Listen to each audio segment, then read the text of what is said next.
Russian റവല്യൂഷനാണ്. So Russian revolution of 1917 was the first successful communist revolution in the world. ലോകത്തിൽ വെച്ച് ഏറ്റവും പ്രധാനപ്പെട്ടതും ആദ്യത്തതുമായ കമ്മ്യൂണിസ്റ്റ് റവല്യൂഷനായി വിജയിച്ച കമ്മ്യൂണിസ്റ്റ് റവല്യൂഷനാണ് എന്ന് പറയുന്നത് 1917 റഷ്യൻ വിപ്ലവം എന്ന് പറയും. ഈ ഫസ്റ്റ് വേൾഡ് വാറിനോട് കൂടി തന്നെ ഫസ്റ്റ് വേൾഡ് വാറിൻ്റെ അവസാന ഘട്ടത്തിൽ റഷ്യൻ വേൾഡ് വാർ സ്റ്റാർട്ട് ചെയ്യുന്നുണ്ട്. It brought great changes in Russia. ഇപ്പോൾ റഷ്യയിൽ ഒരുപാട് മാറ്റങ്ങൾ കൊണ്ടുവന്ന ഒന്നായിരുന്നു ഈ റഷ്യൻ വിപ്ലവം. The Russian revolution is also an important landmark in the history of the world. ഇപ്പോൾ ലോക ചരിത്രത്തിൽ തന്നെ ഏറ്റവും നിർണായകമായ ഒരു നാഴികക്കല്ല് നമുക്കെതിരെ വിശേഷിപ്പിക്കാം, റഷ്യൻ റവല്യൂഷനെ വിശേഷിപ്പിക്കാം. It mark a turning point in the world affairs. ലോകകാര്യങ്ങളിൽ തന്നെ ഒരുപാട് നിർണായകമായ വഴിത്തിരിവുകൾ സംഭവിച്ച ഒന്നായിരുന്നു റഷ്യൻ വിപ്ലവം. And it was the result of political, economical, social and intellectual causes. രാഷ്ട്രീയവും സാമ്പത്തികവും സാമൂഹ്യവും ഭൗതികവുമായ കാരണങ്ങളുടെ ഫലമായിരുന്നു റഷ്യൻ വിപ്ലവം എന്ന് പറയാം. മെയിനായിട്ട് കോസസ് ആണ്. സോ ഒന്നാമത്തത് പൊളിറ്റിക്കൽ കോസാണ്. The government of Russia was a military autocracy. ഇപ്പോൾ റഷ്യൻ ഗവൺമെൻറ് 1917 കാലഘട്ടത്തിൽ റഷ്യയുടെ ഗവൺമെൻറ് എന്ന് പറയുന്നത് സൈനിക ഏകാധിപത്യ സമ്പ്രദായമായിരുന്നു റഷ്യയിലുണ്ടായിരുന്നത്. It was corrupted one. വളരെയധികം അഴിമതി നിറഞ്ഞ ഒരു ഭരണ സംവിധാനമായിരുന്നു റഷ്യയിൽ നിലനിന്നിരുന്നത്. The Russian ruler was also known as tsar. നമ്മൾ കഴിഞ്ഞ ക്ലാസ്സിൽ പറഞ്ഞായിരുന്നു, റഷ്യയിലെ സാറിസ്റ്റ് അഡ്മിനിസ്ട്രേഷന് എതിരായിട്ടാണ് എന്ത് നടക്കുന്നത്, ഈ വിപ്ലവം നടക്കുന്നത്. Sir was the absolute head of the Russian States and church. റഷ്യയിലെ ചർച്ചിൻ്റെയും സ്റ്റേറ്റിൻ്റെയും പരമാധികാരിയായിരുന്നു ആര്, സാർ എന്ന് പറയും. സാർ ചക്രവർത്തിമാരെന്ന് പറയും. കോമൺ ആയിട്ടുള്ള അല്ല, അവിടുത്തെ അഡ്മിനിസ്ട്രേഷനെ വിളിക്കുന്ന പേരാണ് സാറിസ്റ്റ് അഡ്മിനിസ്ട്രേഷൻ. സാർ എന്ന പേരിലാണ് ഹെഡ് ഓഫ് ദി സ്റ്റേറ്റ് എന്ന് എന്ത് ചെയ്യുന്നത് അറിയപ്പെടുന്നത്. So but the despotic rule of the Tsar had become unpopular when Russia was defeated in the Russo-Japanese War rebellion broke out. അപ്പോൾ ഇവിടുത്തെ ഈ ഡെസ്പോട്ടിക് അഡ്മിനിസ്ട്രേഷൻ അല്ലെങ്കിൽ സാറിസ്റ്റ് ഗവൺമെൻറ്റിൻ്റെ ഭരണമെന്ന് പറയുന്നത് അത് അൺപോപ്പുലർ ആയിട്ടുള്ള ഒന്നായിരുന്നു. When Russia defeated in the Russo-Japanese War in 1905, rebellions broke out. 1905 റഷ്യയും ജപ്പാനും തമ്മിൽ എന്ത് ചെയ്തു, ഒരു വാറുണ്ടായി. അപ്പോൾ അതിന് ശേഷമായിരുന്നു ഇവിടെ ഒരു റിബല്യൻ അല്ലെങ്കിൽ വിപ്ലവാത്മകമായ പ്രവർത്തനങ്ങൾ എവിടെ ആരംഭിക്കുന്നത്, ഈ റഷ്യയിൽ ആരംഭിക്കുന്നത്. To pacify the people, the Tsar agreed to the establishment of an elected parliament called Duma. അപ്പോൾ ഈ ജനങ്ങളെ എന്ത് ചെയ്യാൻ വേണ്ടിയിട്ട്, സമാധാനപ്പെടുത്തുവാൻ വേണ്ടി അന്നത്തെ സാറിസ്റ്റ് അഡ്മിനിസ്ട്രേറ്റർ എന്ത് ചെയ്യുന്നു, റഷ്യയിൽ ഒരു ഇലക്റ്റഡ് പാർലമെൻറ്റ് കൊണ്ടുവരാമെന്നുള്ള ഒരു അഭിപ്രായം മുന്നോട്ട് വയ്ക്കുകയും ആ പാർലമെൻറ്റിനെ അവർ ഡ്യൂമ എന്ന പേരിലാണ് എന്ത് ചെയ്യുന്നത്, അറിയപ്പെടുകയും ചെയ്തത്. But its recommendations were not accepted by the tsar. അപ്പോൾ ഈ റെബല്യൻ്റെ കാഴ്ചപ്പാട് എന്ത് ചെയ്യുവാൻ, അപ്പോൾ ഈ റിബല്യനെ തുടർന്നാണ് എന്ത് ചെയ്യുന്നത്, ഇവിടെ ഈ ഒരു ഇലക്റ്റഡ് പാർലമെൻറ്റ് കൊണ്ടുവരാൻ സാറ് തന്നെ എന്ത് ചെയ്യുന്നു, തീരുമാനിക്കും. പക്ഷേ അതിൻ്റെ റെക്കമെൻഡേഷൻസ് ഇദ്ദേഹം എന്ത് ചെയ്യാൻ തയ്യാറായില്ല, അക്സെപ്റ്റ് ചെയ്യാനായിട്ട് തയ്യാറായില്ല. അതായത് ഈ സാറിസ്റ്റ് ഗവൺമെൻറ് കൊണ്ടുവരാമെന്ന് ഇലക്റ്റഡ് പാർലമെൻറ്റ് കൊണ്ടുവരാമെന്ന് സാറിസ്റ്റ് അഡ്മിനിസ്ട്രേഷൻ പറഞ്ഞു എങ്കിൽ പോലും ജനങ്ങൾ നൽകിയ റെക്കമെൻഡേഷൻസ് എന്ത് ചെയ്യാൻ, അംഗീകരിക്കാൻ ഇവർ എന്ത് ചെയ്തില്ല, തയ്യാറായില്ല. Thus the tsarist rule was notorious for its ruthless suppression of the freedom of speech and of the press. അപ്പോൾ ഈ സാറിസ്റ്റ് ഗവൺമെൻറ് എന്ത് ചെയ്യുന്നു, ജനങ്ങളുടെ ഫ്രീഡം ഓഫ് സ്പീച്ചും ആൻഡ് പ്രസ്, ഈ പത്രസ്വാതന്ത്ര്യം അതുപോലെ തന്നെ സംസാര സ്വാതന്ത്ര്യം എന്ത് ചെയ്യുന്നു, ഇവർ അടിച്ചമർത്തുന്നു. The secret police of tsar seriously interfered with the private life of the citizens. ഈ സാറിസ്റ്റ് അഡ്മിനിസ്ട്രേഷൻ്റെ രഹസ്യ പോലീസ് ഉണ്ടായിരുന്നു. അവരെന്ത് ചെയ്യുന്നു, ജനങ്ങളുടെ ജീവിതത്തിൽ, സ്വകാര്യമായ ജീവിതത്തിൽ എന്ത് ചെയ്യുന്നു, പോലീസ് അമിതമായിട്ട് എന്ത് ചെയ്യാൻ തുടങ്ങി, ഇടപെടാനായിട്ട് തുടങ്ങി. In 1914, Russian government was under the grip of an irresponsible clique of nobles. അപ്പോൾ 1914 ആയപ്പോഴേക്കും റഷ്യയുടെ ഭരണ സംവിധാനം എന്ന് പറയുന്നത്, അല്ലെങ്കിൽ റഷ്യയുടെ ഗവൺമെൻറ് എന്ന് പറയുന്നത് ഒരു നിരുത്തരവാദിത്വപരമായ ഒരു വിഭാഗം നോബിൾസിൻ്റെ പ്രഭുക്കന്മാരുടെ കൈവശം എന്ത് ചെയ്യുന്നു വന്ന് ചേരുന്നു, അല്ലെങ്കിൽ അവരുടെ ആ നോബിൾസിൻ്റെ ഒരു ഡോമിനേഷൻ റഷ്യയുടെ ഗവൺമെൻറ്റിൽ എന്ത് ചെയ്യുന്നു ഉണ്ടാകും. Tsar Nicholas second was the ruler. അപ്പം അന്നത്തെ ഭരണാധികാരി എന്ന് പറയുന്നത് നിക്കോളാസ് രണ്ടാമനായിരുന്നു. He was a weak minded ruler. വളരെ ദുർബലനായ ഒരു വ്യക്തിയായിരുന്നു ആര്? ഈ നിക്കോളാസ് രണ്ടാമൻ. He was controlled by an inner circle in the imperial court. അവിടുത്തെ ഒരു ഇമ്പീരിയൽ കോർട്ട് എന്ന് പറയുന്ന ഒരു വിഭാഗം ക്ലർജിമെൻ്റെ കൈവശം ആരായി മാറുന്നു? ഈ നിക്കോളാസ് സെക്കൻഡ് ഈ ക്ലർജി ഗ്രൂപ്പിൻ്റെ കൺട്രോളിലേക്ക് എന്ത് ചെയ്യുന്നു? പോകുന്നു. Most notorious among his adviser was Rasputin, an evil person who controlled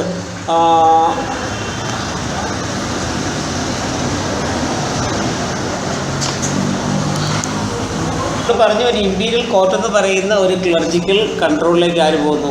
ഈ സാറ് പോകുന്നു, സാർ അഡ്മിനിസ്ട്രേഷൻ പോകുന്നു. അതിൽ the most notorious among his advisers was Rasputin. അപ്പോൾ ഇദ്ദേഹത്തിൻ്റെ ഉപദേശം TZAR സാർ. TZAR. അപ്പോൾ അതിനകത്ത് ഈ നമ്മൾ പറഞ്ഞ ഇമ്പീരിയൽ കോർട്ടിലെ ഏറ്റവും, അല്ലെങ്കിൽ ഇമ്പീരിയൽ കോർട്ടായിരുന്നു രാജാവിനെ അഡ്വൈസ് ചെയ്ത് നമ്മൾ പറഞ്ഞു, അല്ലെങ്കിൽ സാർ ഭരണകൂടത്തെ എന്ത് ചെയ്തു? കൺട്രോൾ ചെയ്തിരുന്നു. അപ്പോൾ അതിൽ ഏറ്റവും നൊട്ടോറിയസ് ആയിട്ടുള്ള ഒരു ഉപദേശകനായിരുന്നു റാസ്പുഡിൻ എന്ന് പറയുന്ന ആൾ. അയാളൊരു മങ്കായിരുന്നു, മീൻസ് ഒരു സന്യാസി, ഒരു റെപ്യൂട്ടഡ് ആയിട്ടുള്ള സന്യാസി ആയിരുന്നു എങ്കിൽ പോലും but actually A very evil person. അദ്ദേഹം വളരെ വൃത്തികെട്ടൊരു മനുഷ്യനായിരുന്നു. Who control the government policy through his influence over the Zarina. Zarina means ഈ പിന്നെ സാറിൻ്റെ വൈഫ്, അതുകൊണ്ട് സറീന, TZARINA സറീന. ആ സറീന എന്ത് ചെയ്യുന്നു? ഇയാൾ എന്ത് ചെയ്യുന്നു? കൺട്രോൾ ചെയ്തുകൊണ്ട്, അല്ല അവരെ ഇൻഫ്ലുവൻസ് ചെയ്തുകൊണ്ട് അദ്ദേഹം എന്ത് ചെയ്യുന്നു? ആ ഗവൺമെൻറ് പോളിസികളെ എന്ത് ചെയ്യുന്നു? കൺട്രോൾ ചെയ്യുന്നു. ഈ സറീന ആയിരുന്നു ആരെ കൺട്രോൾ ചെയ്തിരുന്നത്? സാറിനെ കൺട്രോൾ ചെയ്തിരുന്നത്. കണക്ഷൻ മനസ്സിലായി? അപ്പോൾ ഈ നമ്മൾ പറഞ്ഞൊരു ഇമ്പീരിയൽ കോർട്ട് ഉണ്ടായിരുന്നു ഇവിടെ, അത് അവിടുത്തെ ക്ലർജിക്കൽ മെന്നായിരുന്നു അതിനകത്ത് നേതൃത്വം കൊടുത്തിരുന്നത്. അതിൽ ഏറ്റവും പ്രധാനപ്പെട്ട വ്യക്തിയായിരുന്നു ആരാ? റാസ്പുഡിൻ. അദ്ദേഹം ഒരു റെപ്യൂട്ടഡ് മങ്കായിരുന്നു. But he is an evil person who controlled the policy of government through the influence tsarina who controlled tsar. അപ്പോൾ സാറിനെ നിയന്ത്രിക്കുന്നത് സറീനയാണ്. ഈ സറീനയെ കൺട്രോൾ ചെയ്തിരുന്നത് അല്ലെങ്കിൽ ഈ സന്യാസി റാസ്പുഡിനായിരുന്നു. അപ്പോൾ അങ്ങനെ ഒരു കൺട്രോളിലാണ് ഇയാൾ എന്ത് ചെയ്യുന്നത്? അഡ്മിനിസ്ട്രേഷൻ മെയിൻറ്റെയിൻ ചെയ്തു പോരുന്നത്. So the government was fully corrupt. അപ്പോൾ ഗവൺമെൻറ് പൂർണ്ണമായിട്ട് എന്താ? അഴിമതി നിറഞ്ഞ ഒന്നായിട്ട് മാറപ്പെടുന്നു. Several political parties oppose the tsarist Russia. ഈ സാറിസ്റ്റ് അഡ്മിനിസ്ട്രേഷൻ എന്ത് ചെയ്യുന്നു? ഇവിടുത്തെ ധാരാളം റഷ്യയിലുണ്ടായിരുന്ന പൊളിറ്റിക്കൽ പാർട്ടീസ് ഒപ്പോസ് ചെയ്തു. The most notable of this was the social democratic party. അതിലേറ്റവും പ്രധാനപ്പെട്ട പാർട്ടി എന്ന് പറയുന്നത് സോഷ്യൽ ഡെമോക്രാറ്റിക് പാർട്ടിയായിരുന്നു. അപ്പോൾ ആ സോഷ്യൽ ഡെമോക്രാറ്റിക് പാർട്ടിയാണ് എന്ത് ചെയ്യുന്നത്? ഈ സാറിസ്റ്റ് അഡ്മിനിസ്ട്രേഷൻ എന്ത് ചെയ്യുന്നത്? ഒപ്പോസ് ചെയ്യുന്നത്. അപ്പോൾ അതിൻ്റെ ഒരു കണക്ഷൻ മനസ്സിലായല്ലോ. ഇനി അടുത്ത രണ്ടാമത്തെ കോഴ്സാണ് economic causes. Feudalism existed in Russia even in the 20th century. ഇപ്പോൾ 20ാം നൂറ്റാണ്ട് മുതൽ തന്നെ റഷ്യയിൽ എന്തുണ്ടായിരുന്നു? ഫ്യൂഡലിസം ഉണ്ടായിരുന്നു. The majority of the people were serfs suffering from poverty and injustice. ഇവിടുത്തെ ഭൂരിപക്ഷം ആളുകളെന്ന് പറയുന്ന സെർപ്പുകളായിരുന്നു. അവർക്ക് ഒരുപാട് ദാരിദ്ര്യവും അനീതിയും ഒക്കെ എന്ത് ചെയ്യേണ്ടി വന്നു? ഇവർക്ക് നേരിടേണ്ടതായിട്ട് വന്നു. The peasant owned only small plots of land which were not enough to even their livelihood. അപ്പോൾ അവിടുത്തെ പെസൻസിന് വളരെ ചെറിയ ഭൂപ്രദേശം മാത്രമേ അവരുടെ കൈവശം ഉണ്ടായിരുന്നുള്ളൂ. അപ്പോൾ അത് ഉപയോഗിച്ചുകൊണ്ട് അവരുടെ നിത്യവൃത്തി പോലും എന്ത് ചെയ്യാൻ കഴിയുവാൻ പറ്റാത്ത ഒരവസ്ഥയിലായിരുന്നു ആര്? റഷ്യയിലെ കർഷകരെന്ന് പറയുന്ന ആളുകൾ. സർവീസ് എന്ന് പറയുന്നത് അവിടുത്തെ നമ്മൾ ഈ ഫ്യൂഡലിസം ഉള്ളപ്പോൾ ഭൂപ്രഭുക്കന്മാർ ലാൻഡ് ലോഡ്സ് എന്ന പേരിലും അവിടുത്തെ അടിമകളായിട്ടുള്ള ആളുകൾ സെർഫ്സ് എന്ന പേരിലാണ് എന്ത് ചെയ്യുന്നത്? SERFS, സെർഫ്സ്. അപ്പോൾ സ്ലേവിൻ്റെ മറ്റൊരു ടൈമാണത്. അപ്പോൾ നമ്മൾ അടിമകൾ ഉടമകളെന്ന് പറയത്തില്ലേ, അപ്പോൾ അതേപോലെ അവിടെ ഉണ്ടായിരുന്ന ഫ്യൂഡലിസമാണ് നമ്മൾ പറഞ്ഞു. അപ്പോൾ അവിടുത്തെ ഭൂപ്രഭുക്കന്മാർ ഫ്യൂഡൽ ലോഡ്സ് എന്ന പേരിലും അവിടുത്തെ സാധാരണക്കാരായിട്ടുള്ള ആളുകൾ സെർഫ്സ് എന്ന പേരിലും അറിയപ്പെടുന്നത്. അപ്പോൾ അതിനകത്ത് വരുന്നവരാണ് ആര്? ഈ പെസൻസ് എന്ന് പറയുന്നത്, കർഷകർ എന്ന് പറയുന്നത്. അപ്പോൾ അവർക്ക് വളരെ കുറച്ച് മാത്രമേ ഭൂമി അവരുടെ കൈവശം ഉണ്ടായിരുന്നുള്ളൂ. അപ്പോൾ അത് ഉപയോഗിച്ചുകൊണ്ട് അവരുടെ ഡെയിലി ലൈഫ് പോലും അവർക്ക് എന്ത് ചെയ്യാൻ കഴിയത്തില്ലായിരുന്നു, മെയിൻറ്റെയിൻ ചെയ്ത് പോകാനായിട്ട് കഴിയത്തില്ലായിരുന്നു. So the government never came to improve. The government never cared to improve the miserable conditions of the poor persons. ഒരിക്കൽ പോലും എന്താണ് ഗവൺമെൻറ്റിൻ്റെ ഭാഗത്ത് നിന്ന് യാതൊരു വിധമായ സംരക്ഷണവും ഈ പാവപ്പെട്ട ജനങ്ങളുടെ ജീവിതത്തെ മുന്നോട്ട് കൊണ്ടുപോകാൻ എന്ത് ചെയ്തില്ല, ഉണ്ടായിരുന്നില്ല. So they were often exploited by the rich and the powerful people. അപ്പം അതുമാത്രമല്ലായിരുന്നു, ഇവിടുത്തെ സമ്പന്നരായിട്ടുള്ള ശക്തരായിട്ടുള്ള ആളുകൾ പോലും എന്ത് ചെയ്തിരുന്നു, ഈ പാവപ്പെട്ട ജനങ്ങളെ എക്സ്പ്ലോയിറ്റ്, ചൂഷണം ചെയ്തിരുന്നു.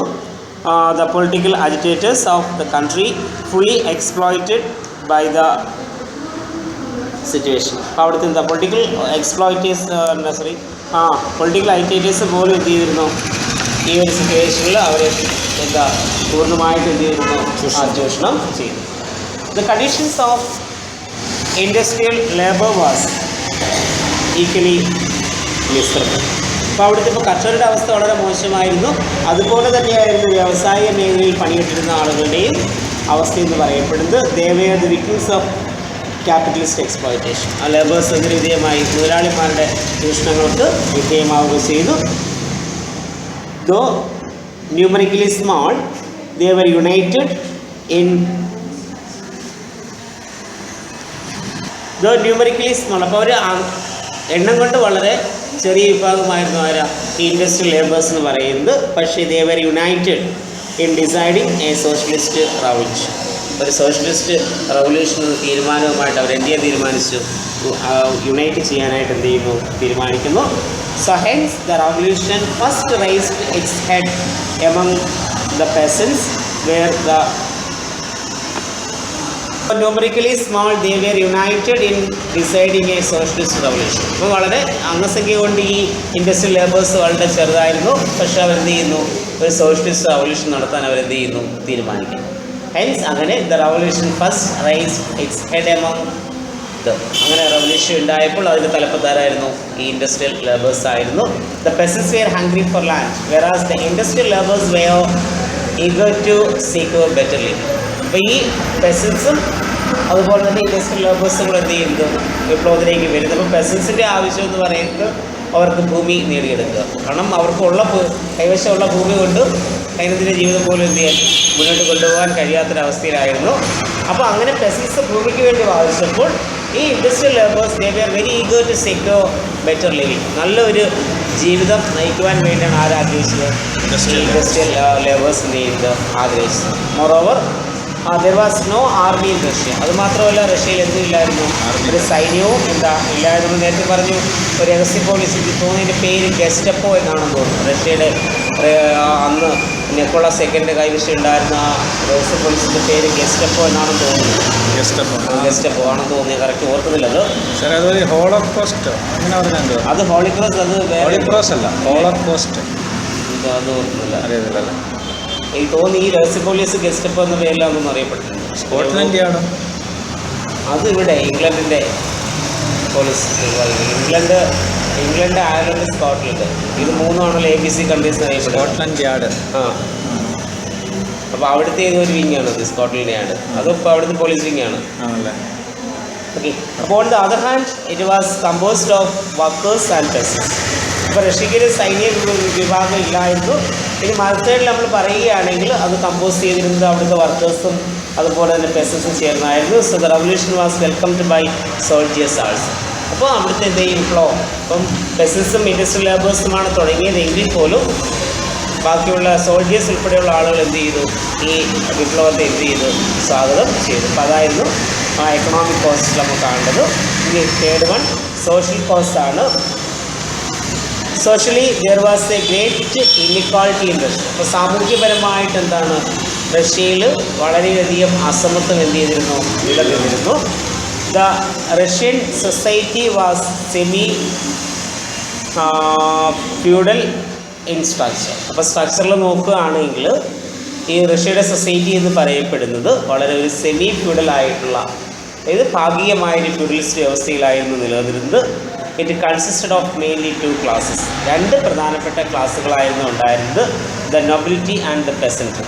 പെസൻട്രി വിഭാഗവും കർഷക വിഭാഗവും നൊബിലിറ്റി ഭൂപ്രഭുക്കന്മാരിൽ എന്ന പേരിൽ എന്ത് ചെയ്യുന്നത് അറിയപ്പെടുന്നത്. ഇനി the nobility framed a privileged class. They owned the major parts of the land and practically monopolized all important offices.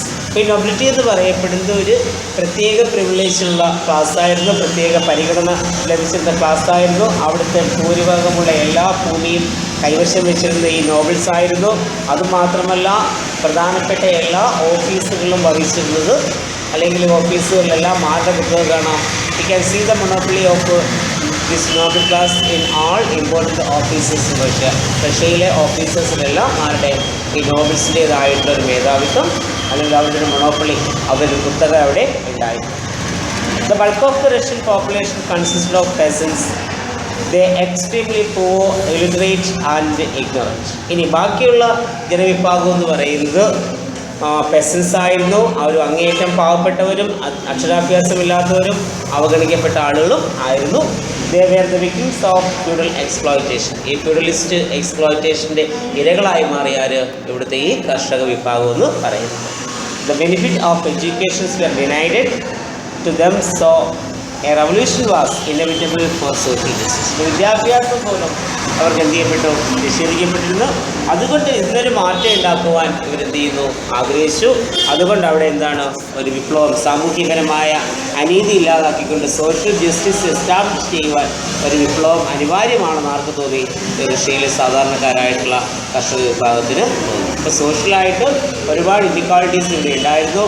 റഷ്യയിലെ പീപ്പിളിനെ പ്രധാനമായും നമുക്ക് 2 ആയിട്ട് തിരിക്കാം. ഒന്ന് നോബിലിറ്റി ക്ലാസ്സും മറ്റൊന്ന് പെസൻട്രി ക്ലാസ്സും. അപ്പോൾ അവിടുത്തെ ഈ നോബിൾസ് എന്ന് പറയപ്പെടുന്നത് സ്പെഷ്യൽ പ്രിവിലേജ് അക്വയർ ചെയ്തിരുന്ന ആളുകളായിരുന്നു. അതുമാത്രമല്ല, അവിടുത്തെ ഓഫീസുകളിൽ ഭൂരിപക്ഷവും ഇവരുടെ മൊണോപ്പൊളി നമുക്ക് കാണാൻ കഴിയുമായിരുന്നു. രണ്ടാമത്തെ വിഭാഗം എന്ന് പറയുന്നത് പെസൻസ് ആണ്. അവർ പുവറായിരുന്നു, ഇലിറ്ററേറ്റ് ആയിരുന്നു, ഇഗ്നറൻ്റ് ആയിട്ടുള്ള ആളുകളായിരുന്നു. So they were the victims of all kinds of exploitation. എല്ലാ തരത്തിലുള്ള എക്സ്പ്ലോയിറ്റേഷൻ്റെയും ഇരകളായിരുന്നു ആരെന്ന് പറയുന്നത് ഈ പെസൻസ് എന്ന് പറയുന്നത്. So in order to establishing social justice, there was a revolution that was very inevitable according to the peasants. പെസൻസിനെ സംബന്ധിച്ചിടത്തോളം എന്താണ്, സാമൂഹ്യപരമായ ഒരു ജീവിതം എസ്റ്റാബ്ലിഷ് ചെയ്യണമെങ്കിൽ അല്ലെങ്കിൽ സാമൂഹിക നീതി ഉണ്ടാക്കിയെടുക്കണമെങ്കിൽ അവിടെ എന്ത് അത്യാവശ്യമായിരുന്നു, വിപ്ലവം ആവശ്യമായിരുന്നു.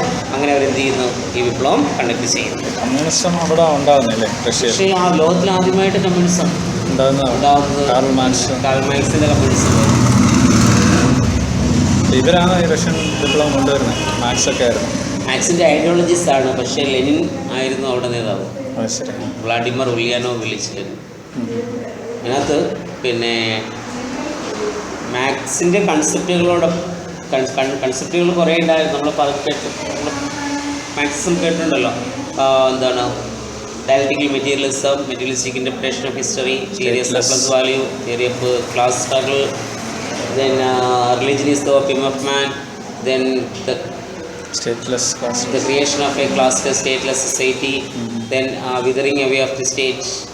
ഇങ്ങനെ കുറേ കോൺസെപ്റ്റാണ്. അപ്പോൾ അത് ശരിക്കും മാർക്സിസത്തിൻ്റെ ഐഡിയാസ് റഷ്യയിൽ നടപ്പിലാക്കിയെങ്കിൽ പോലും അതിനകത്ത് കൂടുതൽ കോൺട്രിബ്യൂഷൻ ലെനിൻ്റെ കോൺട്രിബ്യൂഷനുണ്ട്. അപ്പോൾ ഈ ലെനിനെ സപ്പോർട്ട് ചെയ്തിരുന്ന ആളുകൾ, മാർക്സിനെ സപ്പോർട്ട് ചെയ്തിരുന്ന ആളുകളുണ്ട്. അപ്പോൾ അതാണ് പിന്നീട് നമ്മുടെ ഇന്ത്യയിൽ കമ്മ്യൂണിസം വന്നപ്പോൾ എന്താ 2 വിങ്ങായിട്ട് മാറപ്പെടും. പിന്നെ അതിനിടയ്ക്ക് മാവോയുടെ കുറേ കൺസെപ്റ്റ് വരുന്നുണ്ട്, മാവോസിത്വവും പിന്നെ സന്യാസിൻ്റെ കാഴ്ചപ്പാട്. അത് കഴിഞ്ഞിട്ട് അങ്ങനെ കുറേ ആളുകൾ.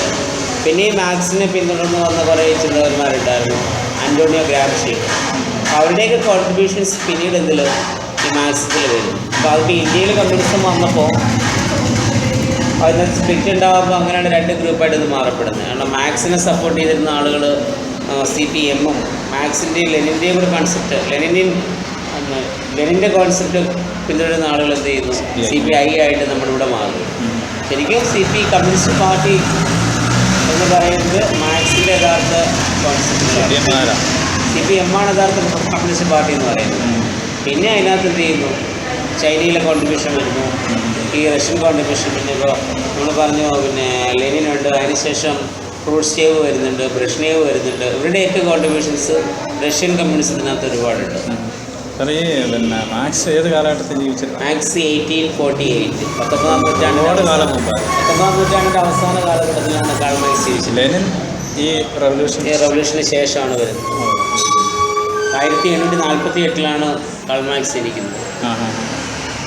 നമുക്കില്ല പഠിക്കാൻ, ഉണ്ടെങ്കിൽ എടുത്തായിരുന്നു. നല്ലൊരു ഇതാണ്, എനിക്ക് ഭയങ്കര ഇഷ്ടമാണ് മാത്സ് പഠിപ്പിക്കാൻ. ഇപ്പോഴത്തെ പിള്ളേർക്ക് ചോദിക്കത്തില്ല. അതിനെ കുറേ ഈ കൺസെപ്റ്റുകളൊക്കെ വരുന്നത് നമ്മൾ പറയുമ്പോൾ തീസിസ്, ആൻറ്റി തീസിസ്, സിന്തസിസ് എന്നൊക്കെ പറയുമ്പോഴത്തേനും അവർക്ക് വരുന്നത് ആ തീസിസ് എന്ന് പറഞ്ഞാൽ എക്സിസ്റ്റിംഗ് ഡീജനറേറ്റഡ് എക്സിസ്റ്റിംഗ് ഐഡിയാസ്. അതിൻ്റെ കൂടെ എന്ത് ചെയ്യുന്നു? ആൻറ്റി തീസിസ് ആയിട്ട് നമ്മൾ കുറേ പുതിയ കോൺസെപ്റ്റുകൾ എന്ത് ചെയ്യുന്നു? കൂടിച്ചേർക്കും. അതിൻ്റെ പ്രോഡക്റ്റാണ് സിന്തസിസ് എന്ന് പറയുന്നത്. അപ്പോൾ അവിടെ കാൾ മാർക്സ് പറയുന്നത് വെച്ചാൽ ഫെഡറലിസം എന്ന് പറയുന്ന ഡീജനറേറ്റഡ് ആയ കോൺസെപ്റ്റിനകത്ത് ക്യാപിറ്റലിസത്തിൻ്റേതായിട്ടുള്ള നല്ല വശങ്ങൾ, ക്യാപിറ്റലിസം മോശമാണെന്ന് നമുക്കൊരിക്കലും പറയാൻ പറ്റത്തില്ല. അപ്പോൾ അതിൻ്റെ നല്ല വശങ്ങളും കൂടി ചേർത്തുകൊണ്ടാണ് സോഷ്യലിസം എന്ന് പറയുന്ന ഒരു കൺസെപ്റ്റ് ആര് കൊണ്ടുവരുന്നത്? കാൾ മാർക്സ് കൊണ്ടുവരുന്നത്. അപ്പോൾ ആ ഒരു കോൺട്രിബ്യൂഷൻ ഡയലക്റ്റിക്കൽ മെറ്റീരിയലിസം, മാർക്സ് അതിൻ്റെ ഭൗതികവാദിയാണ്. അപ്പോൾ ദൈവം ഉണ്ടോ എന്ന് ചോദിച്ചാൽ നമ്മളെന്ത് പറയും? ദൈവം ഉണ്ടോ എന്ന് ചോദിച്ചാൽ ഉണ്ടെന്ന് പറയും. കണ്ടിട്ടുണ്ടോ? ഇല്ല. അപ്പോൾ അവൻ്റെ ആ ഒരു കൺസെപ്റ്റിൽ ആരും വിശ്വസിക്കുന്നില്ല. മാർക്സ് വിശ്വസിക്കുന്നുണ്ട്. മാർക്സ് പറയുന്നത് നമ്മുടെ കൺമുമ്പിൽ കാണുന്നതിന് നമുക്ക് എന്ത് ചെയ്യാം? വിശ്വസിക്കാം. കാരണം മെറ്റീരിയലിസമാണ്, ഭൗതികവാദിയാണ്. അപ്പം അതിനകത്ത് കാൾ മാർക്സിൻ്റെ ഈ ഡയലക്റ്റിക്കൽ മെറ്റീരിയലിസത്തിനകത്ത് ഹെഗലിൻ്റെ കുറേ കോൺട്രിബ്യൂഷൻ ഉണ്ട്. കാരണം മാർക്സും ഹെഗലും കൂടി ചേർന്നിട്ടാണ് എന്ത് ചെയ്യുന്നത്? കമ്മ്യൂണിസ്റ്റ് മാനിഫെസ്റ്റോ ക്രിയേറ്റ് ചെയ്യുന്നത്. അപ്പോൾ ആ ഹെഗലിയൻ ഡയലക്റ്റിക്സ്, ഹെഗൽ എന്ന് പറഞ്ഞൊരു ഐഡിയലിസ്റ്റ് ഫിലോസഫറാണ്. ഐഡിയ ഈസ് റിയൽ, അതാണ് ആര് പറയുന്നത്? പിന്നെ ഹെഗൽ പറയുന്നത്. പക്ഷെ മാർക്സ് പറയുന്നത് നോട്ട് ഐഡിയ പക്ഷെ മാറ്റർ ഈസ് റിയൽ. അപ്പോൾ നമ്മൾ ചോദിക്കുക, ഒരു വീടാണോ ആദ്യം, അല്ലെങ്കിൽ കോഴിയാണോ ആദ്യം ഉണ്ടായത്, അല്ലെങ്കിൽ മുട്ടയാണോ ആദ്യം ഉണ്ടായത് നമ്മൾ ചോദിക്കണം. അപ്പോൾ അടുത്തിടയ്ക്ക് അത് തെളിഞ്ഞു എന്താണ്? കോഴിമുട്ടയാണോ ആദ്യം ഉണ്ടായത്, അല്ലെങ്കിൽ കോഴിയാണോ ആദ്യം ഉണ്ടായതെന്ന് പറയുന്നത്. അപ്പോൾ അതാണ് മാർക്സ് പറയുന്നത് മെറ്റീരിയലാണ് റിയൽ, ബാക്കിയെല്ലാം എന്താണ്? കൺസെപ്റ്റുകൾ മാത്രമേ ആവുന്നുള്ളൂ. പക്ഷേ പിന്നെ ഹെഗൽ പറയുന്നതല്ല, ഐഡിയ ഈസ് റിയൽ. ഒരു ഐഡിയ ഉണ്ടെങ്കിൽ മാത്രമേ എന്തുണ്ടാകത്തുള്ളൂ? ഒരു മാറ്റർ ഉണ്ടാകും. ശരിയല്ലേ? അങ്ങനെ നോക്കിയാലും ശരിയാണ്. പക്ഷെ മാത്സ് പറയുന്നത്, മാത്സിൻ്റെ കാഴ്ചപ്പാടിൽ മാറ്റർ ആദ്യം വേണം. ആ ഒരു മാറ്ററിൽ നിന്ന് മാത്രമേ നമുക്ക് എന്ത് കിട്ടുന്നുള്ളൂ? ഒരു ഐഡിയ കിട്ടുള്ളൂ. അപ്പോൾ ആ ഒരു കോൺട്രഡിക്ഷൻ, ഡയലക്റ്റിക്കൽ ഐഡിയലിസവും ഡയലക്റ്റിക്കൽ മെറ്റീരിയലിസവും തമ്മിലുള്ള കോൺട്രഡിക്ഷൻ ഇപ്പോഴും എന്താ നമ്മുടെ പിന്നെ കണ്ടംപററി വേൾഡിൽ ഇപ്പോഴും നിലനിൽക്കുന്നുണ്ട്. ആർക്കും ഇത് ഏതാണ് പിന്നെ യാഥാർത്ഥ്യം, അല്ലെങ്കിൽ ഐഡിയ ആണോ യഥാർത്ഥം, മാറ്ററാണോ യഥാർത്ഥം എന്ന് കണ്ടുപിടിക്കാനായിട്ട് ഒരിക്കലും കഴിയില്ല. അതൊരിക്കലും നമുക്കത് കണ്ടെത്താൻ കഴിയത്തില്ല. അപ്പോൾ അതിനെ തുടർന്നാണ് ഗ്രാംഷിയുടെയൊക്കെ കുറേ കൺസെപ്റ്റിനകത്ത് വരുന്നത്. ഓക്കെ, അപ്പോൾ അടുത്തതിലേക്ക് നമുക്ക് പോവാം. പറയാൻ ഇഷ്ടം പോലെ പറഞ്ഞു പോകും. ഞങ്ങൾ PG system of publications intellectual causes ആണ്. certain radical thoughts contributed to revolution. ചില റാഡിക്കൽ മീൻസ് റവല്യൂഷണറി ആയിട്ടുള്ള കുറേ ആശയങ്ങളും ഈ വിപ്ലവത്തിനെ കോൺട്രിബ്യൂട്ട് ചെയ്തിട്ടുണ്ട്. The most important of them were nihilism, anarchism and Marxism. ഇവിടുത്തെ ഏറ്റവും പ്രധാനപ്പെട്ട 3 സ്കൂൾ ഓഫ് തോട്ടുകളായിട്ട് നമുക്ക് കാണാം. ഏതൊക്കെയാണ്? ഒന്ന് നിഹിലിസം, മറ്റൊന്ന് അനാർക്കിസം, മറ്റൊന്ന് Marxism. So nihilism is the first school of thought, questioned everything and aimed at overthrowing the existing order. അപ്പോൾ നിഹിലിസം എന്ന് പറയുന്നത് ഒരു റഷ്യയിലെ ഫസ്റ്റ് സ്കൂൾ ഓഫ് തോട്ടാണ്. അവരുടെ ഏറ്റവും പ്രധാനപ്പെട്ട കോൺട്രിബ്യൂഷൻ എന്ന് പറയുന്നത് ദേ ക്വസ്റ്റ്യൻഡ് എവറിത്തിങ്, എല്ലാത്തിനും അവരെന്ത് ചെയ്തു? ചോദ്യം ചെയ്തു. And they aimed to overthrowing the existing social order. നിലവിലുള്ള സാമൂഹ്യ ക്രമത്തെ എന്ത് ചെയ്യുക? എടുത്തു കളഞ്ഞുകൊണ്ട് മറ്റൊരു സിസ്റ്റം കൊണ്ടുവരാൻ വേണ്ടി നിലവിൽ നിന്ന ഫസ്റ്റ് സ്കൂൾ ഓഫ് തോട്ടാണ് എന്ന് പറയുന്നത് നിഹിലിസം എന്ന് പറയുന്നത്. Then second one is anarchism. The second school of thought they wanted to abolish the government. എന്ത് ചെയ്യുക? ഗവൺമെൻറ്റിനെ എന്ത് ചെയ്യണം? ഇല്ലാതാക്കണം. And they adopted violent methods to achieve this. ഇത് നേടിയെടുക്കാൻ വേണ്ടി എന്ത് ചെയ്യുന്നവർ വയലൻ്റ് ആയിട്ടുള്ള കുറേ മെത്തേഡുകളാണ് അവർ എന്ത് ചെയ്തത്, അഡോപ്റ്റ് ചെയ്തത്. അതായത് ഒരു റവല്യൂഷണറി കൺസെപ്റ്റിൽ കൂടി എന്ത് ചെയ്യാം, നിലനിൽക്കുന്ന ഗവൺമെൻറ്റിനെ മാറ്റിക്കൊണ്ട് മറ്റൊരു ഗവൺമെൻറ് എന്ത് റവല്യൂഷണറി ആയിട്ടുള്ള ഒരു ചേഞ്ചസ് അവിടെ കൊണ്ടുവരാൻ, റഷ്യയിൽ കൊണ്ടുവരാൻ വേണ്ടി പ്രവർത്തിച്ച സെക്കൻഡ് സ്കൂൾ ഓഫ് തോട്ടാണ് ഏതാ, അനാർക്കിസം എന്ന് പറയും. ഇനി towards the end of 19th century Marxian communism began to gain a powerful hold on the intelligentsia and working class in Russia. അപ്പം 19ാം നൂറ്റാണ്ടിൻ്റെ അവസാനത്തോടു കൂടി റഷ്യയിലെ ജനങ്ങളിൽ, റഷ്യയിലെ തൊഴിലാളി വർഗ വിഭാഗത്തിൽ അല്ലെങ്കിൽ അവിടുത്തെ ഇൻ്റലിജൻഷ്യ ഗ്രൂപ്പിൽ ഭൗതിക മേഖലയിൽ എന്ത് ചെയ്തു, ഒരു പവർഫുൾ ആയിട്ടുള്ള ഹോൾഡ് ഉണ്ടാക്കപ്പെട്ട ഒരു ഐഡിയോളജി ആയിരുന്നു ഏതാ, മാർക്സിസം ആണെങ്കിൽ നമുക്ക് എന്ത് വിളിക്കാം, കമ്മ്യൂണിസം എന്ന് പറയുന്ന ideology. So they aimed the climate for revolution had already been created, particularly due to the writings of radical thinkers like Tolstoy, Maxim Gorky,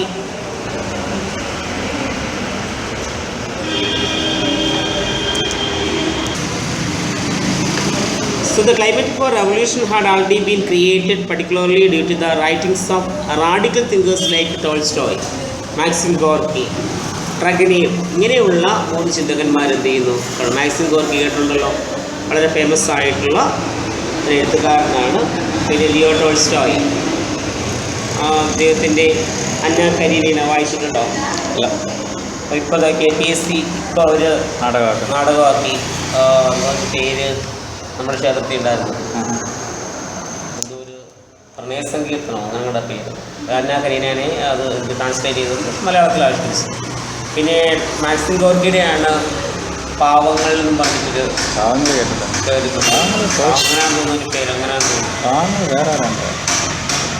അങ്ങനെ വളരെ ഫേമസ് ആയിട്ട് വർക്കും ചെയ്തിട്ടുണ്ട്, ഓർക്കുന്നില്ല കറക്റ്റ് പേര്. ഓക്കെ പോട്ടെ. അപ്പോൾ ടോൾസ്റ്റോയുടെ സ്വാധീനം, മാക്സിം ഗോർക്കിയുടെ സ്വാധീനം, ദെൻ ടർഗനേവിൻ്റെ സ്വാധീനം എന്ത് ചെയ്യുന്നു, ഈ റഷ്യയിലേക്ക് ഈ വിപ്ലവാത്മകമായ ഐഡിയാസ് കടന്നു വരുന്നതിന് സഹായമാകുന്നു. They had challenged the values of the old social order.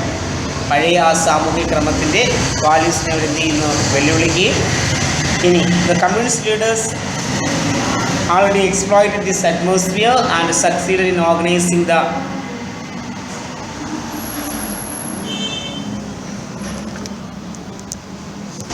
the communist leaders already exploited this atmosphere. ഈ ഒരു സിറ്റുവേഷൻ എന്താ, ഈ പിന്നെ ടോൾസ്റ്റോയുടെയും മാക്സിം ഗോർക്കിയുടെയും ഒക്കെ ആശയങ്ങൾ ജനങ്ങളെ ഇൻഫ്ലുവൻസ് ചെയ്തു എന്ന് മനസ്സിലാക്കിയ കമ്മ്യൂണിസ്റ്റ് നേതാക്കന്മാർ അപ്പോൾ ആ ഒരു കാഴ്ചപ്പാടിൽ അവർക്ക് എന്ത് ചെയ്യുന്നു, അവർ വിജയിക്കുന്നു. അതായത് succeed in organising the discontented people into the political party by name of the Social Democratic Party. അപ്പോൾ ഈ ഡിസ്കണ്ടൻ്റ് ആയിട്ടുള്ള, അസംതൃപ്തരായിട്ടുള്ള ജനങ്ങളെ ഓർഗനൈസ് ചെയ്തുകൊണ്ട് എന്ത് ചെയ്യുന്നു, അവിടെ ഒരു പൊളിറ്റിക്കൽ പാർട്ടി ആരുണ്ടാക്കുന്നു, ഈ കമ്മ്യൂണിസ്റ്റ് നേതാക്കന്മാർ എന്ത് ചെയ്യുന്നു, ഉണ്ടാക്കുന്നു. ഈ പാർട്ടിയാണ് എന്ന് പറയുന്നത് സോഷ്യൽ ഡെമോക്രാറ്റിക് പാർട്ടി എന്ന് പറയുന്നത്. So this party accepted Marxian socialism as is political creed under the dynamic leadership of Lenin. അപ്പോൾ ഈ പാർട്ടി എന്ത് ചെയ്യുന്നു, സോഷ്യൽ ഡെമോക്രാറ്റിക് എന്ന് പറയുന്ന ഈ രാഷ്ട്രീയ പാർട്ടി എന്ത് ചെയ്യുന്നു, മാർക്സിസവും സോഷ്യലിസവും അവരുടെ രാഷ്ട്രീയ ഐഡിയോളജി ആയിട്ട് എന്ത് ചെയ്യുന്നു, ഉപയോഗിക്കുകയും and they introduced Lenin as their leader. So under the dynamic leadership of Lenin they introduced revolution in Russia. അപ്പോൾ ആ റഷ്യയിൽ എന്ത് ചെയ്യുന്നു, റവല്യൂഷൻ നടത്തുന്നു. ആരുടെ നേതൃത്വത്തിൽ? ലെനിൻ്റെ നേതൃത്വം. അപ്പോൾ അതിന് നേതൃത്വം കൊടുത്ത രാഷ്ട്രീയ പാർട്ടിയാണ് എന്ന് പറയുന്നത് സോഷ്യൽ ഡെമോക്രാറ്റിക് പാർട്ടി എന്ന് പറയുന്നത്. ഇതിനടുത്ത് ഇതിൻ്റെ ഇമ്മീഡിയറ്റ് കോസാണ്. The immediate cause of the revolution was the defeat of Russia in first world war. കഴിഞ്ഞ ക്ലാസ് നമ്മൾ പഠിച്ചായിരുന്നു, റഷ്യ എന്ത് ചെയ്യുന്നു, ഒന്നാം ലോക മഹായുദ്ധത്തിൽ പരാജയപ്പെടുന്നു. So Russia dragged into the war when she was totally unprepared for it. അപ്പോൾ ശരിക്കും യുദ്ധത്തിന് പ്രിപ്പയർ അല്ലാത്തൊരു സാഹചര്യത്തിലായിരുന്നു എന്ത് ചെയ്യുന്നത്, റഷ്യ യുദ്ധത്തിൽ എന്ത് ചെയ്യുന്നത്, പരാജയപ്പെടുന്നത്. So hence Russia suffered a series of defeat at the hands of the enemy. അപ്പോൾ അങ്ങനെ ഒരുപാട് പരാജയം ആർക്കുണ്ടാവുന്നു, റഷ്യക്ക് ഉണ്ടാവുന്നു. So by the end of 1916, her power of resistance had practically collapsed. അപ്പോൾ 1916 കൂടി എന്ത് ചെയ്യുന്നു, റഷ്യയുടെ ആ ഒരു പ്രതിരോധാത്മകമായ ശക്തി എന്ത് ചെയ്യുന്നു, ഇല്ലാതാവുന്നു. Many soldiers deserted the army. പല സൈനികരും എന്ത് ചെയ്യുന്നു, സൈന്യം വിട്ടു പോകുന്നു. The common people criticised the tsar and his government. സാധാരണക്കാരായ ജനങ്ങൾ ഇതിനെ ആരെ കുറ്റപ്പെടുത്തി, സാർ ഗവൺമെൻറ് എന്ത് ചെയ്യുന്നു, കുറ്റപ്പെടുത്തുന്നു. In this circumstances some people openly started the revolution. ഈ ഒരു സാഹചര്യത്തിൽ എന്ത് ചെയ്യുന്നു, ചില ആളുകൾ, കോമൺ ആയിട്ടുള്ള കുറേ ആളുകൾ ചേർന്ന് എന്ത് ചെയ്യുന്നു, റവല്യൂഷൻ ഇവിടെ എന്ത് ചെയ്യുന്നു, സ്റ്റാർട്ട് ചെയ്യുന്നു. ഇപ്പം റഷ്യൻ റവല്യൂഷൻ ഉണ്ടാകാനുള്ള ഏറ്റവും പ്രധാനപ്പെട്ട കാരണമെന്ന് പറയുന്നത് ഒന്നാം ലോക മഹായുദ്ധത്തിൽ ആരുടെ പരാജയം, റഷ്യയുടെ പരാജയമായിരുന്നു. എന്തൊരു കാരണമായത്, റഷ്യൻ വിപ്ലവം ഉണ്ടാകാനുള്ള കാരണമായത്. ഇത്രയാണ് ഇതിൻ്റെ കോസ്. മൂന്ന് കോഴ്സ് റിസൾട്ട് എല്ലാം നമ്മൾ അങ്ങനെ കണ്ടുവരുന്നത്. അപ്പോൾ കോഴ്സസ് ഓഫ് റഷ്യൻ റവല്യൂഷനാണ്. So in the 20th century several political parties emerge in Russia. അപ്പോൾ 20ാം നൂറ്റാണ്ടോടുകൂടി എന്ത് ചെയ്യുന്നു, റഷ്യയിൽ ധാരാളം രാഷ്ട്രീയ പാർട്ടികൾ എന്ത് ചെയ്യുന്നു, 20ാം നൂറ്റാണ്ടോടെ റവല്യൂഷൻ തുടങ്ങുന്ന സമയം 1917 തുടങ്ങിയത്, 20ാം നൂറ്റാണ്ട് തുടക്കമാണ്. So of these the most important was Social Democratic Labour Party. ഇങ്ങനെ രാഷ്ട്രീയ പാർട്ടികൾ ഉണ്ടായതിൽ ഏറ്റവും പ്രധാനപ്പെട്ട രാഷ്ട്രീയ പാർട്ടി എന്ന് പറയുന്നത് സോഷ്യൽ ഡെമോക്രാറ്റിക് ലേബർ പാർട്ടി ആയിരുന്നു. The aim of the party was to establish a socialist state. എന്ത് ചെയ്യുക, ഒരു സോഷ്യലിസ്റ്റ് രാഷ്ട്രം ക്രിയേറ്റ് ചെയ്യുക. അതായിരുന്നു ഈ പാർട്ടിയുടെ പ്രധാനപ്പെട്ട ലക്ഷ്യം എന്ന് പറയുന്നത്.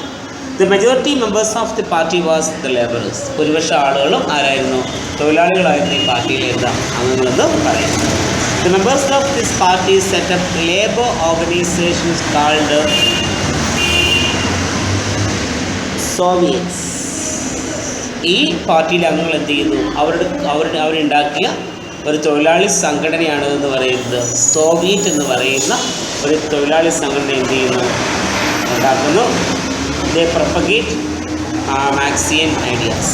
അവർ കൂടുതൽ പ്രചരിപ്പിച്ചത് എന്തായിരുന്നു, മാർക്സിയൻ ഐഡിയാസ് ആയിരുന്നു. So gradually this party was split into the left wing and the right wing. Majority members of the right wing were the moderates. അപ്പോൾ ഇങ്ങനൊരു പാർട്ടി ഇവിടെ ഉണ്ടായി. അവർ മാർക്സിയൻ ഐഡിയാസിന് പ്രാധാന്യം കൊടുത്തപ്പോൾ കാലക്രമേണ എന്ത് ചെയ്യുന്നു, ആ പാർട്ടിയിൽ സ്പ്ലിറ്റ് ഉണ്ടാകുന്നു. രണ്ട് വിഭാഗമായിട്ട് എന്ത് ചെയ്യുന്നു, പാർട്ടി ഡിവൈഡ് ചെയ്യുന്നു. ലെഫ്റ്റ് വിങ് എന്ന പേരിലും റൈറ്റ് വിങ് എന്ന പേരിലും, ഇടതുപക്ഷവും വലതുപക്ഷവും എന്ന പേരിൽ എന്ത് ചെയ്യുന്നു, രണ്ട് വിങ്ങായിട്ട് പാർട്ടി മാറുന്നു. The majority of the right wing members were moderate. മിതവാദികളായിട്ടുള്ള ആളുകളായിരുന്നു ഇവിടെ റൈറ്റ് വിങ് എന്ന് പറയുന്ന ഗ്രൂപ്പിനകത്ത് ഉണ്ടായിരുന്നു.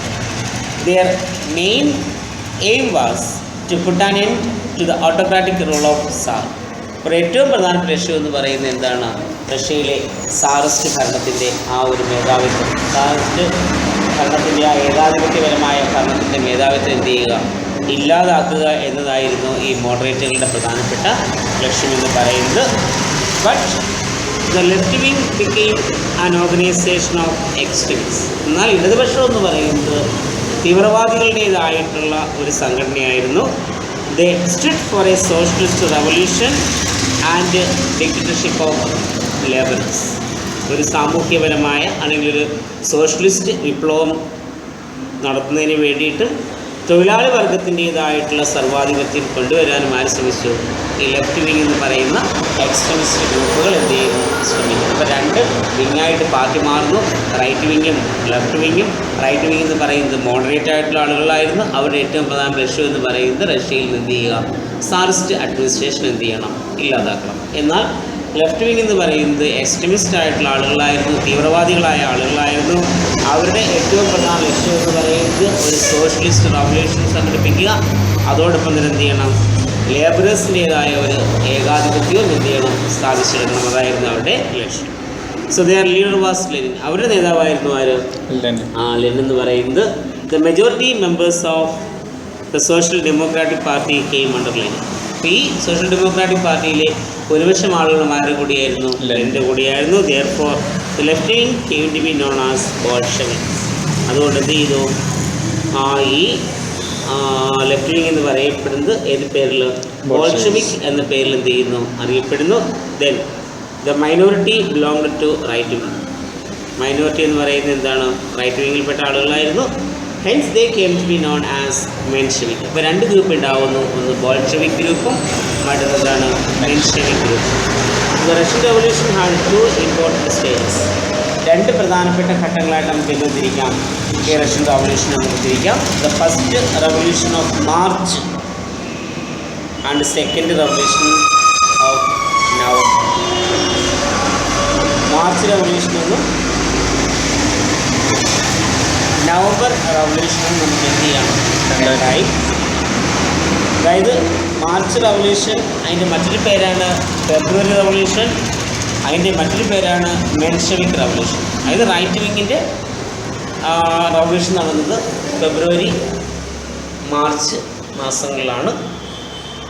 അത് ഏത് പേരിൽ, മെൻഷെവിക് എന്ന പേരിൽ എന്ത് ചെയ്തു അറിയപ്പെടും. ഇനി ലെഫ്റ്റ് വിങ്ങിൻ്റെ നേതാവ് നമ്മൾ നേരത്തെ പറഞ്ഞു വരാം, ലെനിനായിരുന്നു ലെഫ്റ്റ് വിങ്ങിൻ്റെ നേതാവ്. അപ്പോൾ അദ്ദേഹം ഈ വിപ്ലവത്തിനെ വിളിച്ചത് നവംബർ റവല്യൂഷൻ അല്ലെങ്കിൽ ബോൾഷെവിക് റവല്യൂഷൻ. ഇപ്പോൾ രണ്ട് സ്റ്റേജായിട്ട് ഏതുണ്ട്, റഷ്യൻ റവല്യൂഷനുണ്ട്. ഒന്ന് ബോൾഷെവിക് റവല്യൂഷനും അടുത്തെന്താണ്, മെൻഷെവിക് റവല്യൂഷൻ. അല്ലെങ്കിൽ നമുക്ക് പറയാം March revolution, November revolution. Clear ആയല്ലോ? ഓക്കെ, ഇനി നമുക്ക് എന്താണെന്ന് നോക്കാം. So the March revolution was led by Menshevik. ഈ മാർച്ച് റവല്യൂഷൻ നേതൃത്വം കൊടുത്ത ആരായിരുന്നു, മെൻഷെവിക്കുകളായിരുന്നു. It was also called February revolution. ഈ മാർച്ച് റവല്യൂഷൻ്റെ മറ്റൊരു പേരെന്തായിരുന്നു, ഫെബ്രുവരി റവല്യൂഷൻ എന്ന പേരിലാണ് എന്ത് ചെയ്യുന്നത് അറിയപ്പെട്ടത്. So the March revolution broke out with the strikes of industrial workers in Petrograd. ഈ മാർച്ച് റവല്യൂഷൻ ഉണ്ടായത് എപ്പോഴാണ്, പെട്രോഗാഡിലെ തൊഴിലാളി വർഗം നടത്തിയ സമരത്തിലൂടെയാണ് എന്ത് ചെയ്യുന്നത് മാർച്ച് റവല്യൂഷൻ അല്ലെങ്കിൽ ഫെബ്രുവരി റവല്യൂഷൻ എന്ത് ചെയ്യുന്നത് ഉണ്ടാവുന്നത്. So when the workers refused to put an end to the strike, the government tried to suppress them. അപ്പോൾ എന്ത് ചെയ്തു, ഈ വർക്കേഴ്സ് എന്ത് ചെയ്യാൻ, ഈ സമരത്തിൽ നിന്നും പിന്മാറാൻ തയ്യാറായതുകൊണ്ട് അല്ലെങ്കിൽ പിന്മാറാൻ അവരെന്ത് ചെയ്തു, പിന്മാറ്റം നിരസിച്ചതുകൊണ്ട് ഗവൺമെൻറ് അവർക്കെതിരെ എന്ത് ചെയ്തു, അടിച്ചമർത്തൽ നയം എന്ത് ചെയ്യുന്നു കൊണ്ടുവന്നു. The soldiers refused to open the fire. Soldiers എന്ത് തയ്യാറായില്ല, ഈ ജനങ്ങൾക്കെതിരെ വെടിവെക്കുവാൻ തയ്യാറായില്ല. The Duma, Russian parliament,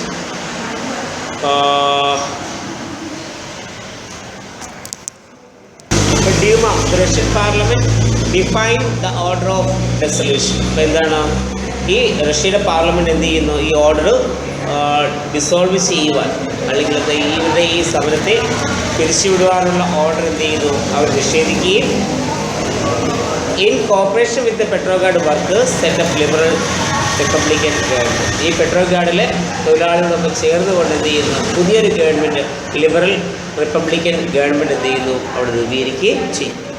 it's prime minister was Alexander Kerensky. Sir abdicated the throne. The Republican government failed to take Russia out of war.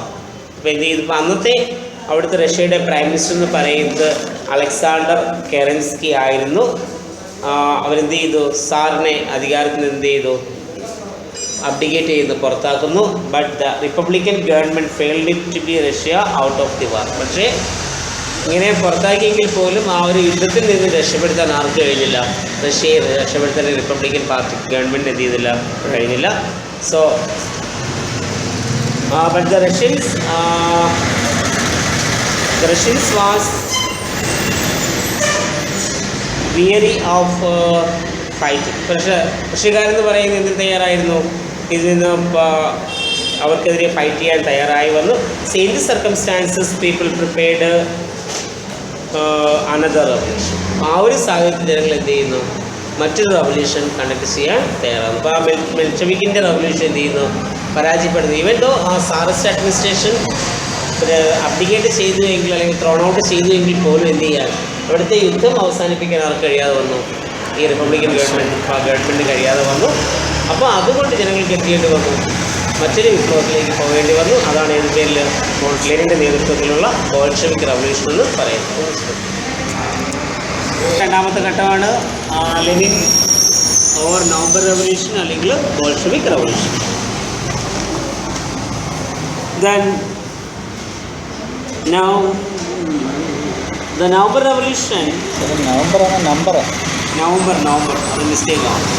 The November Revolution took place under the leadership of Lenin. അപ്പോൾ ഈ second stage revolution നടക്കുന്നത് ആരുടെ നേതൃത്വത്തിലായിരുന്നു? ലെനിൻ്റെ നേതൃത്വത്തിലായിരുന്നു. It was also called October revolution. ഏത് പേരിൽ അറിയപ്പെട്ടു? October revolution എന്ന പേരിൽ എന്തറിയപ്പെട്ടു? നവംബർ റവല്യൂഷൻ അറിയപ്പെട്ടു. Lenin was born in 1870, the son of A school inspector. 1870 ഒരു സ്കൂൾ ഇൻസ്പെക്ടറുടെ മകനായിട്ടാണ് ആര് ജനിച്ചത്? ലെനിൻ ജനിക്കുന്നത്. His elder brother Alexander had been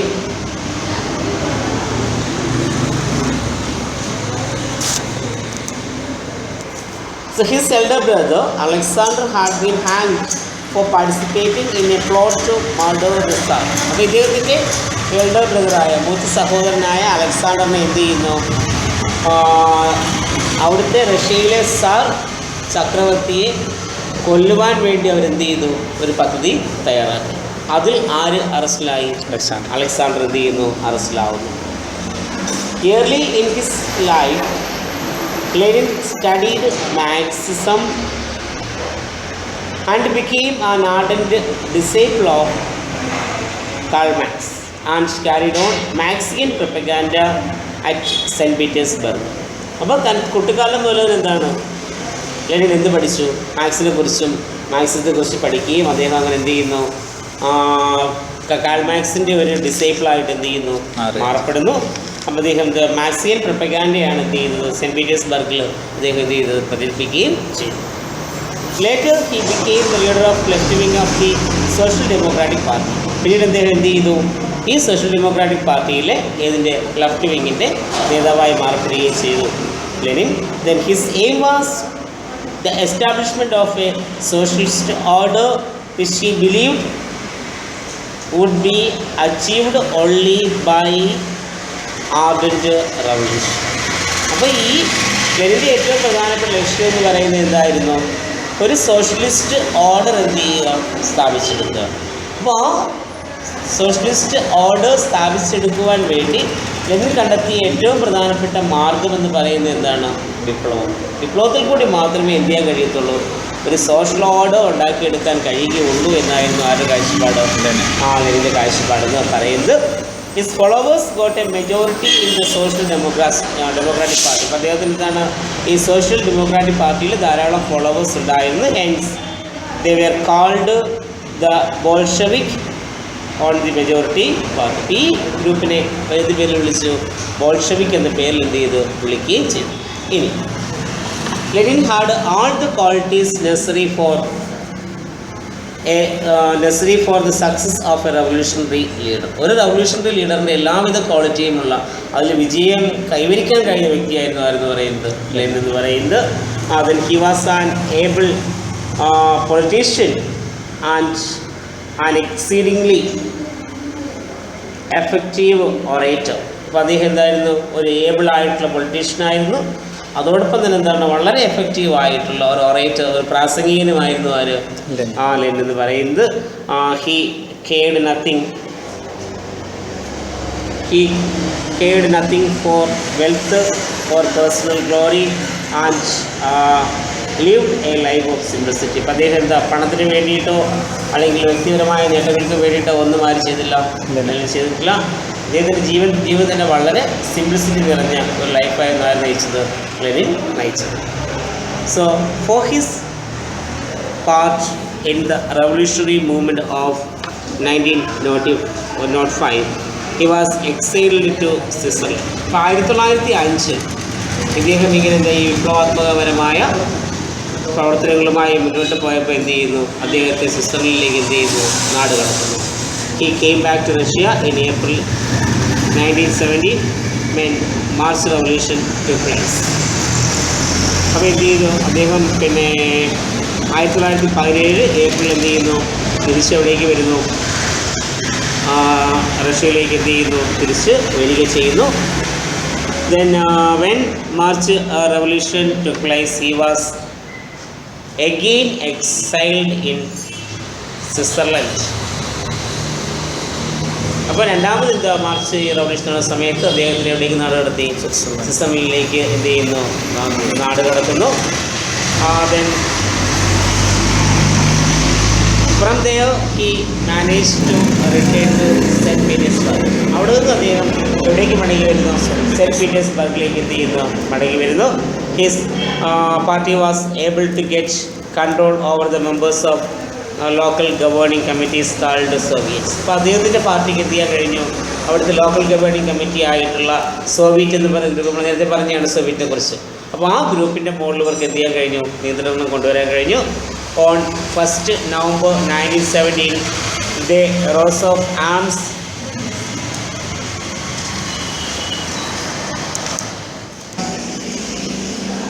on the 7th November 1917, the Rose of Arms overthrown Kerensky government and established communist dictatorship under the leadership of Lenin and Trotsky.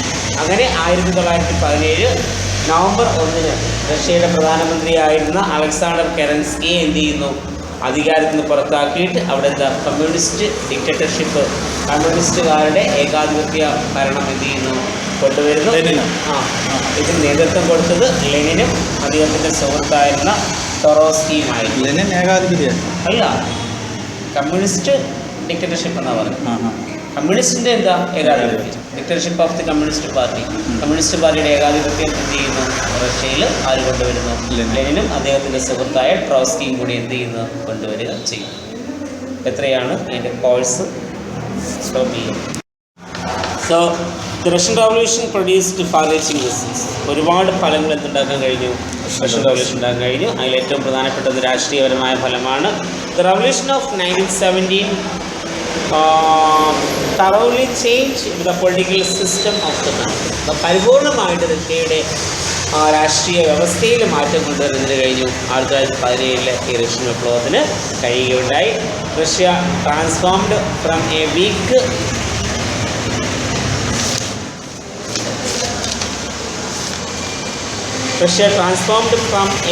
autocratic monarchy into a highly centralized totalitarian economic dictatorship.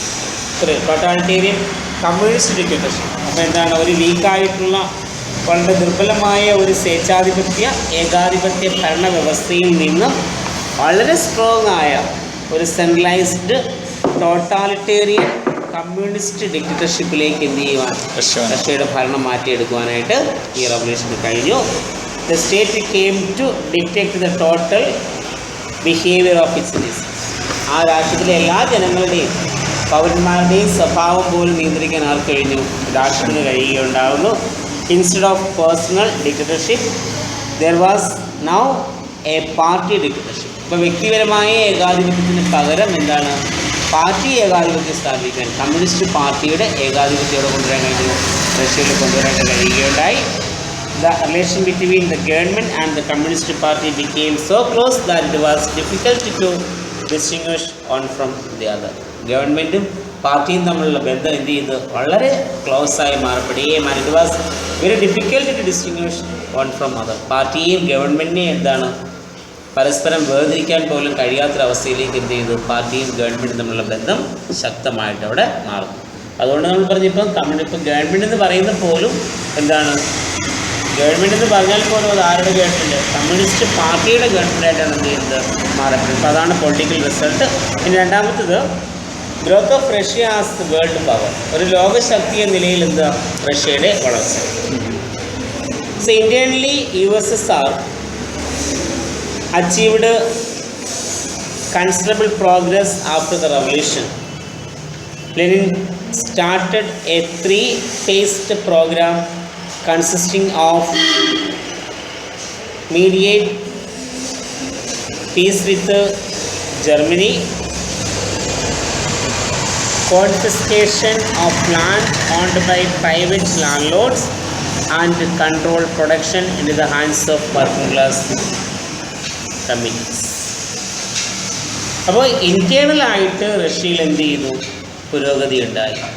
ഇവയതിന് ശേഷം വിപ്ലവത്തിന് ശേഷം Lenin ഇവിടെ ഒരു 3 faced programme എന്ത് ചെയ്യുന്നു കൊണ്ടുവരുന്നു. അതിൽ ഒന്നാമത്തേന്ന് പറയുന്നത് ഇമ്മീഡിയറ്റ് പീസ് വിത്ത് ജർമ്മനി, ജർമ്മനിയുമായി പെട്ടെന്ന് എന്ത് ചെയ്യുക, സമാധാനം സ്ഥാപിക്കുക. Confiscation of land own by private landlords, സ്വകാര്യ വ്യക്തികളുടെ കൈവശമുണ്ടായിരുന്ന ഭൂമി എന്ത് ചെയ്യുക, കണ്ടുകെട്ടുക. And control of production into the hands of working class communities, working class കമ്മ്യൂണിറ്റീസിൻ്റെ കയ്യിലേക്ക് എന്ത് കൊണ്ടുവരിക, ഉൽപ്പാദന കാര്യങ്ങളുടെ അല്ലെങ്കിൽ ഉൽപ്പാദന പ്രവർത്തനങ്ങളുടെ നിയന്ത്രണം എന്ത് ചെയ്യുക, കൊണ്ടുവരിക എന്നിങ്ങനെ ഒരു 3 ഫേസ്ഡ് പ്രോഗ്രാം ആര് നടപ്പിലാക്കി, ലെനിൻ നടപ്പിലാക്കി. So the new economic policy of Lenin which abandoned the strict communism brought about significant economic changes. ഈ ലെനിൻ്റെ നേതൃത്വത്തിൽ കൊണ്ടുവന്ന ആ ഒരു ന്യൂ എക്കണോമിക് പോളിസിയെ കുറിച്ച് നമ്മൾ നേരത്തെ പറഞ്ഞല്ലോ. അപ്പോൾ ആദ്യം പ്രൈവറ്റൈസേഷൻ എല്ലാം എന്ത് ചെയ്തു, ഇല്ലാതാക്കി. അത് ജനങ്ങൾക്ക് ഇഷ്ടപ്പെടാതെ വന്നു. അങ്ങനെ എന്ത് ചെയ്യുന്നത്, ന്യൂ എക്കണോമിക് പോളിസി ആരും കൊണ്ടുവന്നത്, ലെനിൻ അവിടെ കൊണ്ടുവന്നത്. അപ്പോൾ അവിടെ ഒരു എന്താണ് സ്ട്രിക്റ്റ് കമ്മ്യൂണിസം അവരെന്ത് ചെയ്തു, ഒഴിവാക്കുന്നു. അപ്പോൾ സ്ട്രിക്റ്റ് കമ്മ്യൂണിസം ഒഴിവാക്കിയപ്പോൾ സിഗ്നിഫിക്കൻ്റ് ആയിട്ടുള്ള ചേഞ്ചസ് എവിടെ, സാമ്പത്തിക മേഖലയിൽ കൊണ്ടുവരാനായിട്ട് കഴിഞ്ഞു. Then Joseph Stalin, who succeeded Lenin in 1924, started the industrialization of Russia through a series of 5-year plans. ഇനി റഷ്യയിൽ ലെനിൻ്റെ മരണത്തിന് ശേഷം 1924 ലെനിൻ മരിക്കുന്നു. ആ ലെനിൻ്റെ മരണത്തിന് ശേഷം അധികാരത്തിൽ വന്ന ജോസഫ് സ്റ്റാലിനും എന്ത് ചെയ്തു, അദ്ദേഹം ഇൻഡസ്ട്രിയലൈസേഷൻ ഇവിടെ എന്ത് ചെയ്യുന്നു, റഷ്യയിൽ സ്റ്റാർട്ട് ചെയ്യുന്നു. ത്രൂ 5-year പ്ലാൻ, 5 വത്സര പദ്ധതികളിലൂടെ എന്ത് ചെയ്യാൻ, വ്യവസായവൽക്കരണം നടപ്പിലാക്കാനായിരുന്നു തയ്യാറാവുന്നു, സ്റ്റാലിൻ തയ്യാറാവുന്നു. Military also Russia made great progress, സൈനികപരമായ മേഖലയിലും ധാരാളം പുരോഗതി എവിടെ ഉണ്ടായി, റഷ്യയിൽ ഉണ്ടാവുന്നു. Then the sudden growth made Russia one of the foremost powers of the world. അപ്പോൾ ഇങ്ങനെ റഷ്യയിലുണ്ടായ പെട്ടെന്നുള്ള വളർച്ച, ആ ഒരു വളർച്ച എന്ത് ചെയ്തു, ലോകത്തിലെ ഏറ്റവും വലിയൊരു ശക്തിയായിട്ട് മാറുവാൻ ആരെ സഹായിച്ചു, റഷ്യയെ സഹായിക്കുക ചെയ്തു. അടുത്തത് സ്പ്രെഡ് ഓഫ് കമ്മ്യൂണിസമാണ്, കമ്മ്യൂണിസത്തിൻ്റെ വ്യാപനമാണ്. So the Russian revolution was the great victory for communism. Communist പാർട്ടിയിലുണ്ടായ അല്ലെങ്കിൽ കമ്മ്യൂണിസത്തിലുണ്ടായ ഏറ്റവും മഹത്തായ ഒരു വിജയമായിരുന്നു എന്ന് പറയുന്നത് റഷ്യൻ റവല്യൂഷൻ എന്ന് പറയുന്നത്. It's AIIMS at the freedom of the working class all over the world. ലോകത്തിലുള്ള എല്ലാ തൊഴിലാളി വർഗത്തിൻ്റെയും വിജയം അതായിരുന്നു ഏത് ലക്ഷ്യം, ഈ റഷ്യൻ റവല്യൂഷൻ്റെ ലക്ഷ്യമെന്ന് പറയപ്പെടുന്നത്. The communist government of Russia encourage the sitting up of communist parties in foreign countries. ഈ കമ്മ്യൂണിസ്റ്റ് ഗവൺമെൻറ്, റഷ്യയിലുണ്ടായ ഈ കമ്മ്യൂണിസ്റ്റ് ഗവൺമെൻറ്റിൻ്റെ വിജയം എന്താണ്, ലോകവ്യാപകമായിട്ട് കമ്മ്യൂണിസ്റ്റ് പാർട്ടികൾ എസ്റ്റാബ്ലിഷ് ചെയ്തതിന് എന്ത് ചെയ്തു, പ്രേരിപ്പിക്കുക ചെയ്തു. Again it brought all such countries under a central organization called Communist International. ഈ ലോകരാജ്യങ്ങളിൽ കമ്മ്യൂണിസം വ്യാപിപ്പിക്കുവാനും ഈ രാജ്യങ്ങളെല്ലാം കൂടി എന്ത് ചെയ്തു, ഒരുമിച്ച് നിർത്തിക്കൊണ്ട് ഒരു കമ്മ്യൂണിസ്റ്റ് ഇൻ്റർനാഷണൽ എന്ന പേരിൽ എന്താ ഈ ലോകരാജ്യങ്ങളെല്ലാം ഒരുമിപ്പിക്കാൻ ആർക്ക് കഴിഞ്ഞു, ഈ കമ്മ്യൂണിസ്റ്റ് ഗവൺമെൻറ്റിന് കഴിഞ്ഞു. After the victory of USSR in the Second World War, several countries of Europe have turned communist under her influence. ഇപ്പോൾ 2ാം ലോക മഹായുദ്ധത്തിൽ ആർക്ക് ഉണ്ടായ വിജയം, റഷ്യക്കുണ്ടായ വിജയം. ആ വിജയം എന്തിനു പ്രേരിപ്പിച്ചു, ലോകത്തിലുള്ള പല യൂറോപ്യൻ രാജ്യങ്ങളെയും കമ്മ്യൂണിസ്റ്റ് ആശയങ്ങളിലേക്ക് പോകുവാനായിട്ട് എന്ത് ചെയ്തു, പ്രേരിപ്പിക്കുക. Poland, Czechoslovakia, Hungary, Romania, Bulgaria, East Germany came under the Russian spheres of influence. ഇപ്പോൾ റഷ്യയുടെ സ്വാധീനത്തിൽ വന്ന കമ്മ്യൂണിസ്റ്റ് പാർട്ടിയുടെ സ്വാധീനത്തിൽ വന്ന മറ്റ് രാജ്യങ്ങളാണ് Poland, Czechoslovakia, Hungary, Romania, Bulgaria, East Germany തുടങ്ങിയ രാജ്യങ്ങൾ. Then China became a communist republic mostly under the influence of Russia. റഷ്യയുടെ സ്വാധീനം ഉൾക്കൊണ്ടുകൊണ്ട് എന്താ, ചൈനയിലെ ഏത് പാർട്ടി, കമ്മ്യൂണിസ്റ്റ് പാർട്ടി എന്ത് ചെയ്യുന്നു, അധികാരത്തിൽ വരുന്നു. Cuba is A communist pocket near USA അടുത്തുള്ള റഷ്യയുടെ ഒരു കമ്മ്യൂണിസ്റ്റ് പോക്കറ്റ് ആയിരുന്നു എന്ന് പറയുന്നത് ക്യൂബ ഫെഡറൽ കാസലും ഇപ്പോഴും അത് തന്നെയാണ്. Communism has also infiltrated in many of the recently liberated nation states of Asia and Africa. ഏഷ്യയിലെയും ആഫ്രിക്കയിലെയും പുതുതായി സ്വാതന്ത്ര്യം നേടിയ പല രാജ്യങ്ങളിലേക്കും ഇത് കൊണ്ടുവരാൻ കമ്മ്യൂണിസം എന്ന് പറയുന്ന ഐഡിയോളജി വ്യാപിപ്പിക്കാൻ ആർക്ക് കഴിഞ്ഞു? റഷ്യക്ക് കഴിയുകയും. ഇതിനടുത്തത് സോഷ്യൽ റിസൾട്ടാണ്, സാമൂഹ്യപരമായ ഫലങ്ങളാണ്. So the social organisations carried out by the communist government was perhaps the most important result of the revolution. അതായത് ഒരു സാമൂഹ്യപരമായ സംഘടനാ ശേഷി എന്ത് ചെയ്യുവാൻ റഷ്യയിൽ കൊണ്ടുവരാൻ കഴിഞ്ഞു. ഒരുപക്ഷെ അതായിരിക്കാം ഒരു സോഷ്യൽ ഓർഗനൈസേഷൻ സെറ്റപ്പ്, ഒരു സാമൂഹ്യപരമായ ഒരു സംഘടന ശേഷി വളർത്തിയെടുക്കുവാൻ കഴിഞ്ഞു. ഒരുപക്ഷെ അതായിരിക്കാം ഈ റഷ്യൻ റവല്യൂഷൻ്റെ ഏറ്റവും പ്രധാനപ്പെട്ട ഒരു ഫലമായിട്ട് നമുക്ക് എന്ത് ചെയ്യാൻ കഴിയുന്നത് പറയാനായിട്ട് കഴിയും. So from a class ridden federal society Russia was transformed into a class society. ഒരു ക്ലാസ് റിഡനായ വർഗാധിഷ്ഠിതമായ ഒരു ഫെഡറൽ സമൂഹത്തിൽ നിന്നും ഒരു വർഗരഹിത സമൂഹത്തിലേക്ക് എന്ത് ചെയ്തു? ആർക്ക് മാറുവാൻ? റഷ്യക്ക് മാറുവാനായിട്ട് എന്ത് ചെയ്യുന്നു? കഴിയുന്നു.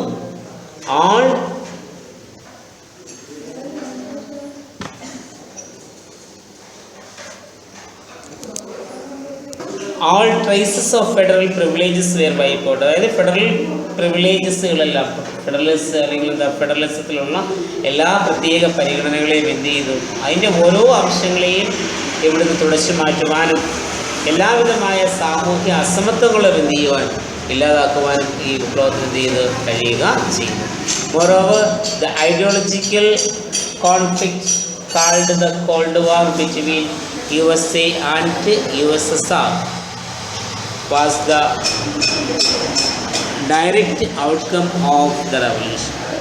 ഐഡിയോളജിക്കൽ കോൺഫ്ലിക്റ്റ് ആയിട്ട് റഷ്യയും അമേരിക്കയും തമ്മിലുണ്ടായ ഐഡിയോളജിക്കൽ കോൺഫ്ലിക്റ്റ്, കോൾഡ് വാർ എന്ന പേരിൽ ഐഡിയോളജിക്കൽ കോൺഫ്ലിക്റ്റ് ആയിരിക്കാം ഈ റവല്യൂഷൻ്റെ ഏറ്റവും വലിയ ഒരു ഡയറക്റ്റായ റിസൾട്ടായിട്ട് നമുക്ക് എന്ത് ചെയ്ത് പറയാൻ കഴിയുന്നത്. However, the collapse of USSR in the recent past has put an end to this political war between communism and capitalism. എന്നാൽ അടുത്ത കാലത്തുണ്ടായ സോവിയറ്റ് യൂണിയൻ്റെ കൊളാപ്സ്, തകർച്ച എന്നതിന് കാരണമാകും. So that has put an end to the political war between communism and capitalism. തൊഴിലാളി വർഗവും communist വർഗവും തമ്മിലുണ്ടായ ആ ഒരു പൊളിറ്റിക്കൽ ക്ലാഷ് എന്ത് ചെയ്യുവാൻ ഇല്ലാതാകുന്നതിന് കാരണമായ റഷ്യയുടെ അധപ്പതനം എന്ന് പറയുന്നത്. So following the fall of Soviet Union, the nations of Eastern Europe left the communism one by one. History has decide whether the full of Marxism in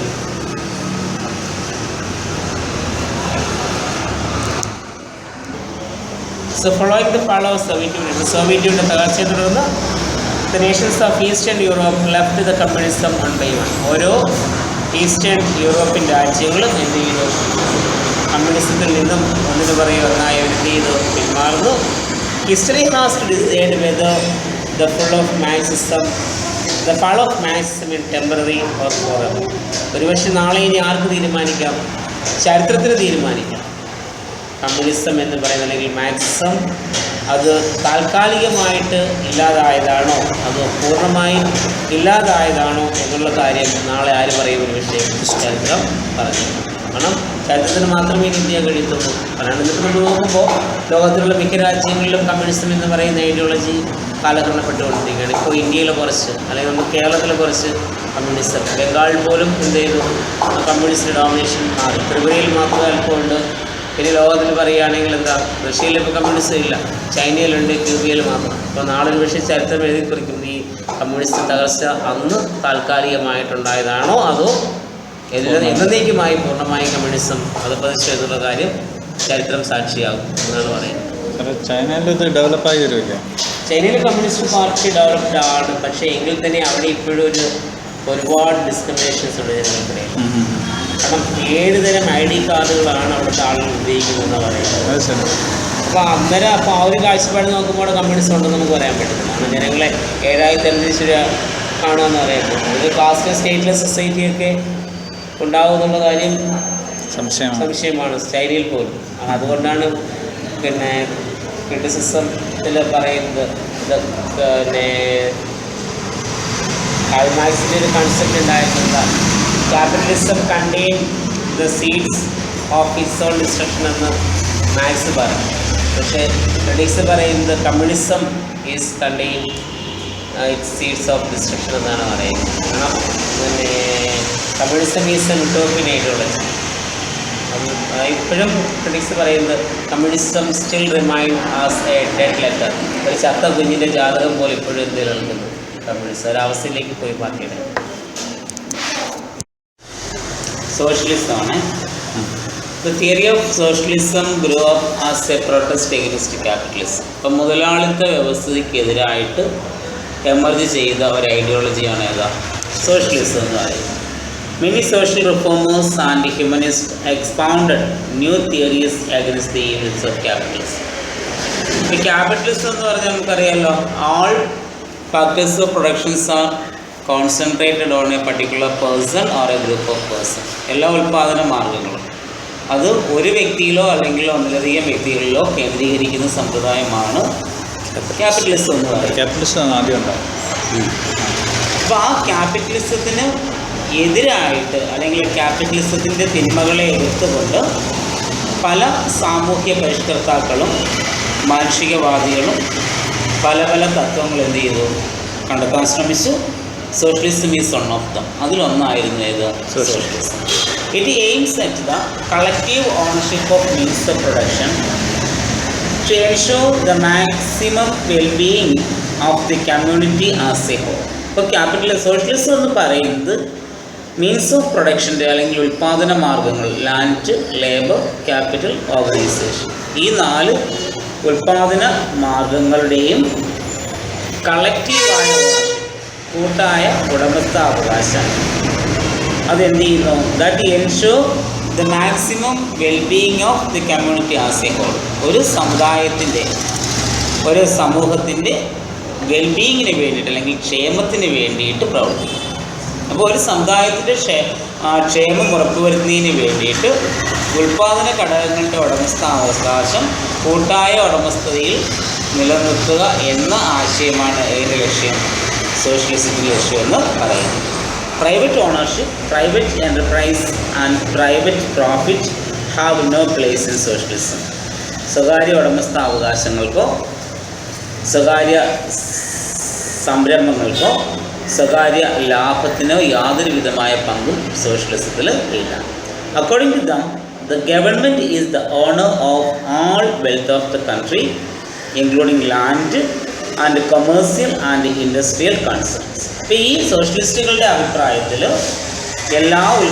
രാജ്യത്തിൻ്റെ എല്ലാ സമ്പത്തിൻ്റെയും, ലാൻഡ് ഉൾപ്പെടെയുള്ള എല്ലാ സമ്പത്തിൻ്റെയും ഉടമസ്ഥാവകാശം, അതിപ്പം വാണിജ്യപരമായിട്ടായാലും വ്യാവസായികപരമായിട്ടായാലും രാജ്യത്തിൻ്റെ എല്ലാ സമ്പത്തിൻ്റെയും ഉടമസ്ഥാവകാശം എന്ന് പറയുന്ന ആർക്കായിരിക്കണം? ഗവൺമെൻറ്റിന് ആയിരിക്കണം. The theory wanted the profit to be equally distributed.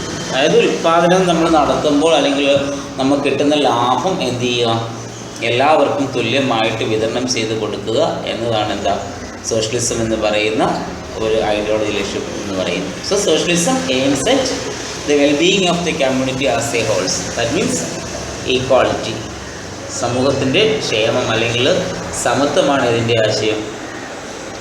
socialism. That means all the factors of productions are distributed to the public.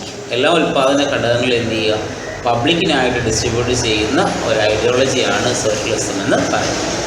The theory of socialism has appeared in different forms. ഇപ്പോൾ പലതരത്തിൽ socialism എന്ന് പറയുന്ന ആശയം എന്ത് ചെയ്തിട്ടുണ്ട്? ലോകരാജ്യങ്ങൾക്കിടയിൽ പ്രത്യക്ഷപ്പെട്ടിരുന്നു. The earliest type of socialism was utopian. അപ്പോൾ ആദ്യത്തെ socialism എന്ന് പറയുന്നത് എന്താണ്? ഉട്ടോപ്പിയൻ സോഷ്യലിസമാണ്. ഉട്ടോപ്പിയൻ മീൻസ് ഇമാജിനറി, ഒരിക്കലും നടക്കാൻ സാധ്യതയില്ല എന്നാണ് അല്ലേ.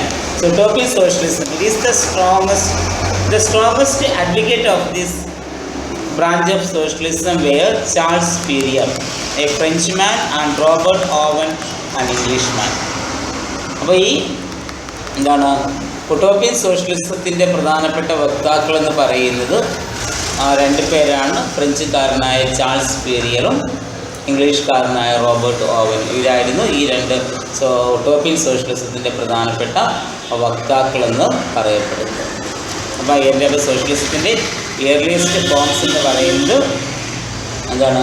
ഉട്ടോപ്യൻ സോഷ്യലിസമാണ്. അതിൻ്റെ പ്രധാനപ്പെട്ട 2 വക്താക്കളാണ്, ഒന്ന് ചാൾസ് ഫൂറിയർ, മറ്റൊന്ന് Robert Owen. So Owen rose from humble beginning to the position of a wealthy businessman.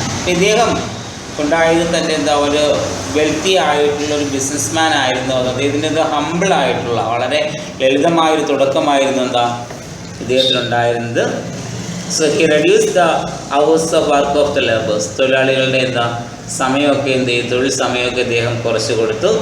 In his factories he gave dum decent wages, improved their working conditions, paid unemployment allowances and gave his employees a share in his property. അപ്പോൾ ഇദ്ദേഹം ഒരു ചെറിയ ബിസിനസ്മാനായിട്ടാണ് ഉദയിച്ചത് നമ്മൾ പറഞ്ഞ്. അദ്ദേഹം എന്ത് ചെയ്തു, തൻ്റെ തൊഴിലാളികളുടെ ജോലി സമയം കുറച്ച് കൊടുത്തു. അതുപോലെ തന്നെ അദ്ദേഹത്തിൻ്റെ ഫാക്ടറികളിൽ അവർക്ക് ഡീസൻ്റായിട്ടുള്ള വേജസ് നൽകിയിരുന്നു, അവരുടെ വർക്കിംഗ് കണ്ടീഷൻസ് ഇമ്പ്രൂവ് ചെയ്തിരുന്നു. അതോടൊപ്പം തന്നെ എന്താണ്, അൺഎംപ്ലോയ്മെൻറ്റ് അലവൻസും അവർക്ക് പ്രൊവൈഡ് ചെയ്തിരുന്നു. അതോടൊപ്പം തന്നെ എന്താണ്, തൻ്റെ പ്രോപ്പർട്ടിയിൽ ഒരു ഷെയർ അദ്ദേഹം എന്ത് ചെയ്തിരുന്നു, തൻ്റെ തൊഴിലാളികൾക്കായിട്ട് വിതരണം ചെയ്തിരുന്നു. So he encouraged other factory owners and business people to follow his policy. തൻ്റെ പോളിസി എന്ത് ചെയ്യുവാൻ, ഫോളോ ചെയ്യുവാൻ അദ്ദേഹം മറ്റ് ഫാക്ടറി ഉടമകളെ എന്ത് ചെയ്ത് പ്രോത്സാഹിപ്പിച്ചു.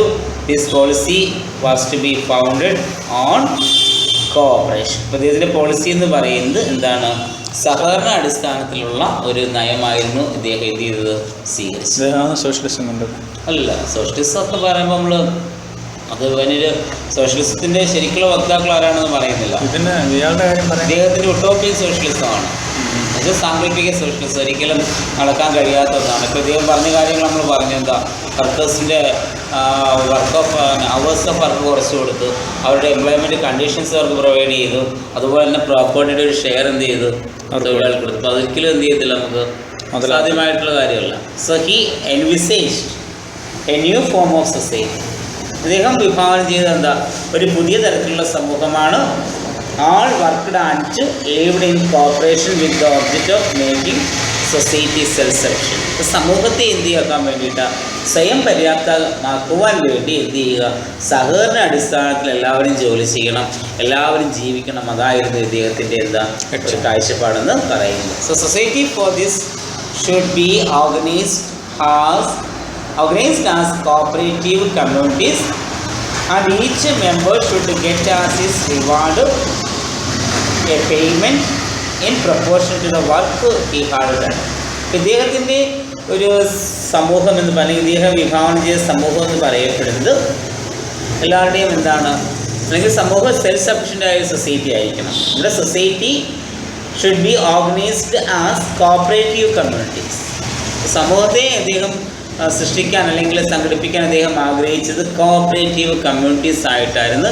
സഹകരണ അടിസ്ഥാനത്തിലുള്ള സമുദായങ്ങളായിട്ടാണ് അദ്ദേഹം എന്ത് ചെയ്തത്, ഈ സമൂഹത്തെ മാറ്റിയെടുക്കാൻ അദ്ദേഹം ശ്രമിച്ചത്. And each member should get as his reward a payment in proportion to the work he had done. ഓരോ വ്യക്തിയും എന്ത് ചെയ്യുക, ചെയ്യുന്ന തൊഴിലിനനുസരിച്ച് എന്ത് ചെയ്യണം, അവനൊരു പേയ്മെൻറ്റ്, റിവാർഡ്, ഒരു പേയ്മെൻ്റ് ആയിട്ട് നൽകുവാൻ അദ്ദേഹം എന്ത് ചെയ്തു, ആഗ്രഹിച്ചത്. പിന്നീട് വന്ന സോഷ്യലിസത്തിൽ പറയുന്നുണ്ട്, each according to his ability and each according to his need. അപ്പം നമ്മൾ എന്ത് ചെയ്യുക, കാൾ മാർക്സിൻ്റെ ഏറ്റവും പ്രധാനപ്പെട്ട കോൺസെപ്റ്റാണ്, ഓരോ വ്യക്തിയും അവനവൻ്റെ കഴിവനുസരിച്ച് എന്ത് ചെയ്യുക, സമൂഹത്തിന് വേണ്ടി വർക്ക് ചെയ്യുക. അതാണ് each according to his ability എന്ന് പറയുന്നത്. തിരിച്ച് each according to his need, നമ്മൾക്ക് എന്താണ് ആവശ്യം അത് മാത്രം നമുക്ക് എന്ത് ചെയ്യാം, മീൻസ് ഇപ്പോൾ നമുക്കിപ്പോൾ ഒരു സൊസൈറ്റിക്ക് വേണ്ടി നമ്മൾക്ക് ഒരു 1000 രൂപയുടെ വാല്യൂ ഉള്ള ഒരു വർക്ക് നമുക്ക് ചെയ്യാൻ കഴിവുണ്ടോ എങ്കിൽ നമ്മൾ എന്ത് ചെയ്യണം, അത് ചെയ്യണം. അപ്പോൾ എനിക്കിപ്പോൾ അതിനുള്ള റിവാർഡെന്ന് പറയുന്നത് ഒരു പക്ഷേ എനിക്ക് 100 രൂപയുടെ റിവാർഡായിരിക്കും വേണ്ടത്.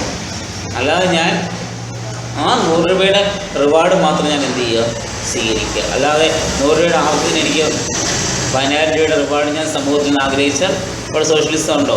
ഇല്ല. അപ്പോൾ അത് കാൾ മാർക്സിൻ്റെ ഏറ്റവും പ്രധാനപ്പെട്ട കോൺസെപ്റ്റാണ്, each according to his ability and each according to his need എന്ന് പറയുന്നത്. അപ്പോൾ ഇവിടെ അദ്ദേഹം പറയുന്നത് എന്താണ്, ഒരു സൊസൈറ്റിയെ അദ്ദേഹം he should try to organise society as cooperative communities and he provided a payment in proportion to the work which the people had done. ജനങ്ങൾ ചെയ്യുന്ന ജോലിക്ക് അനുസൃതമായിട്ട് അതിനാനുപാതികമായ ഒരു പേയ്മെൻറ്റ് റിവാർഡായിട്ട് അദ്ദേഹം എന്ത് ചെയ്ത് കൊടുക്കാൻ തീരുമാനിച്ചു.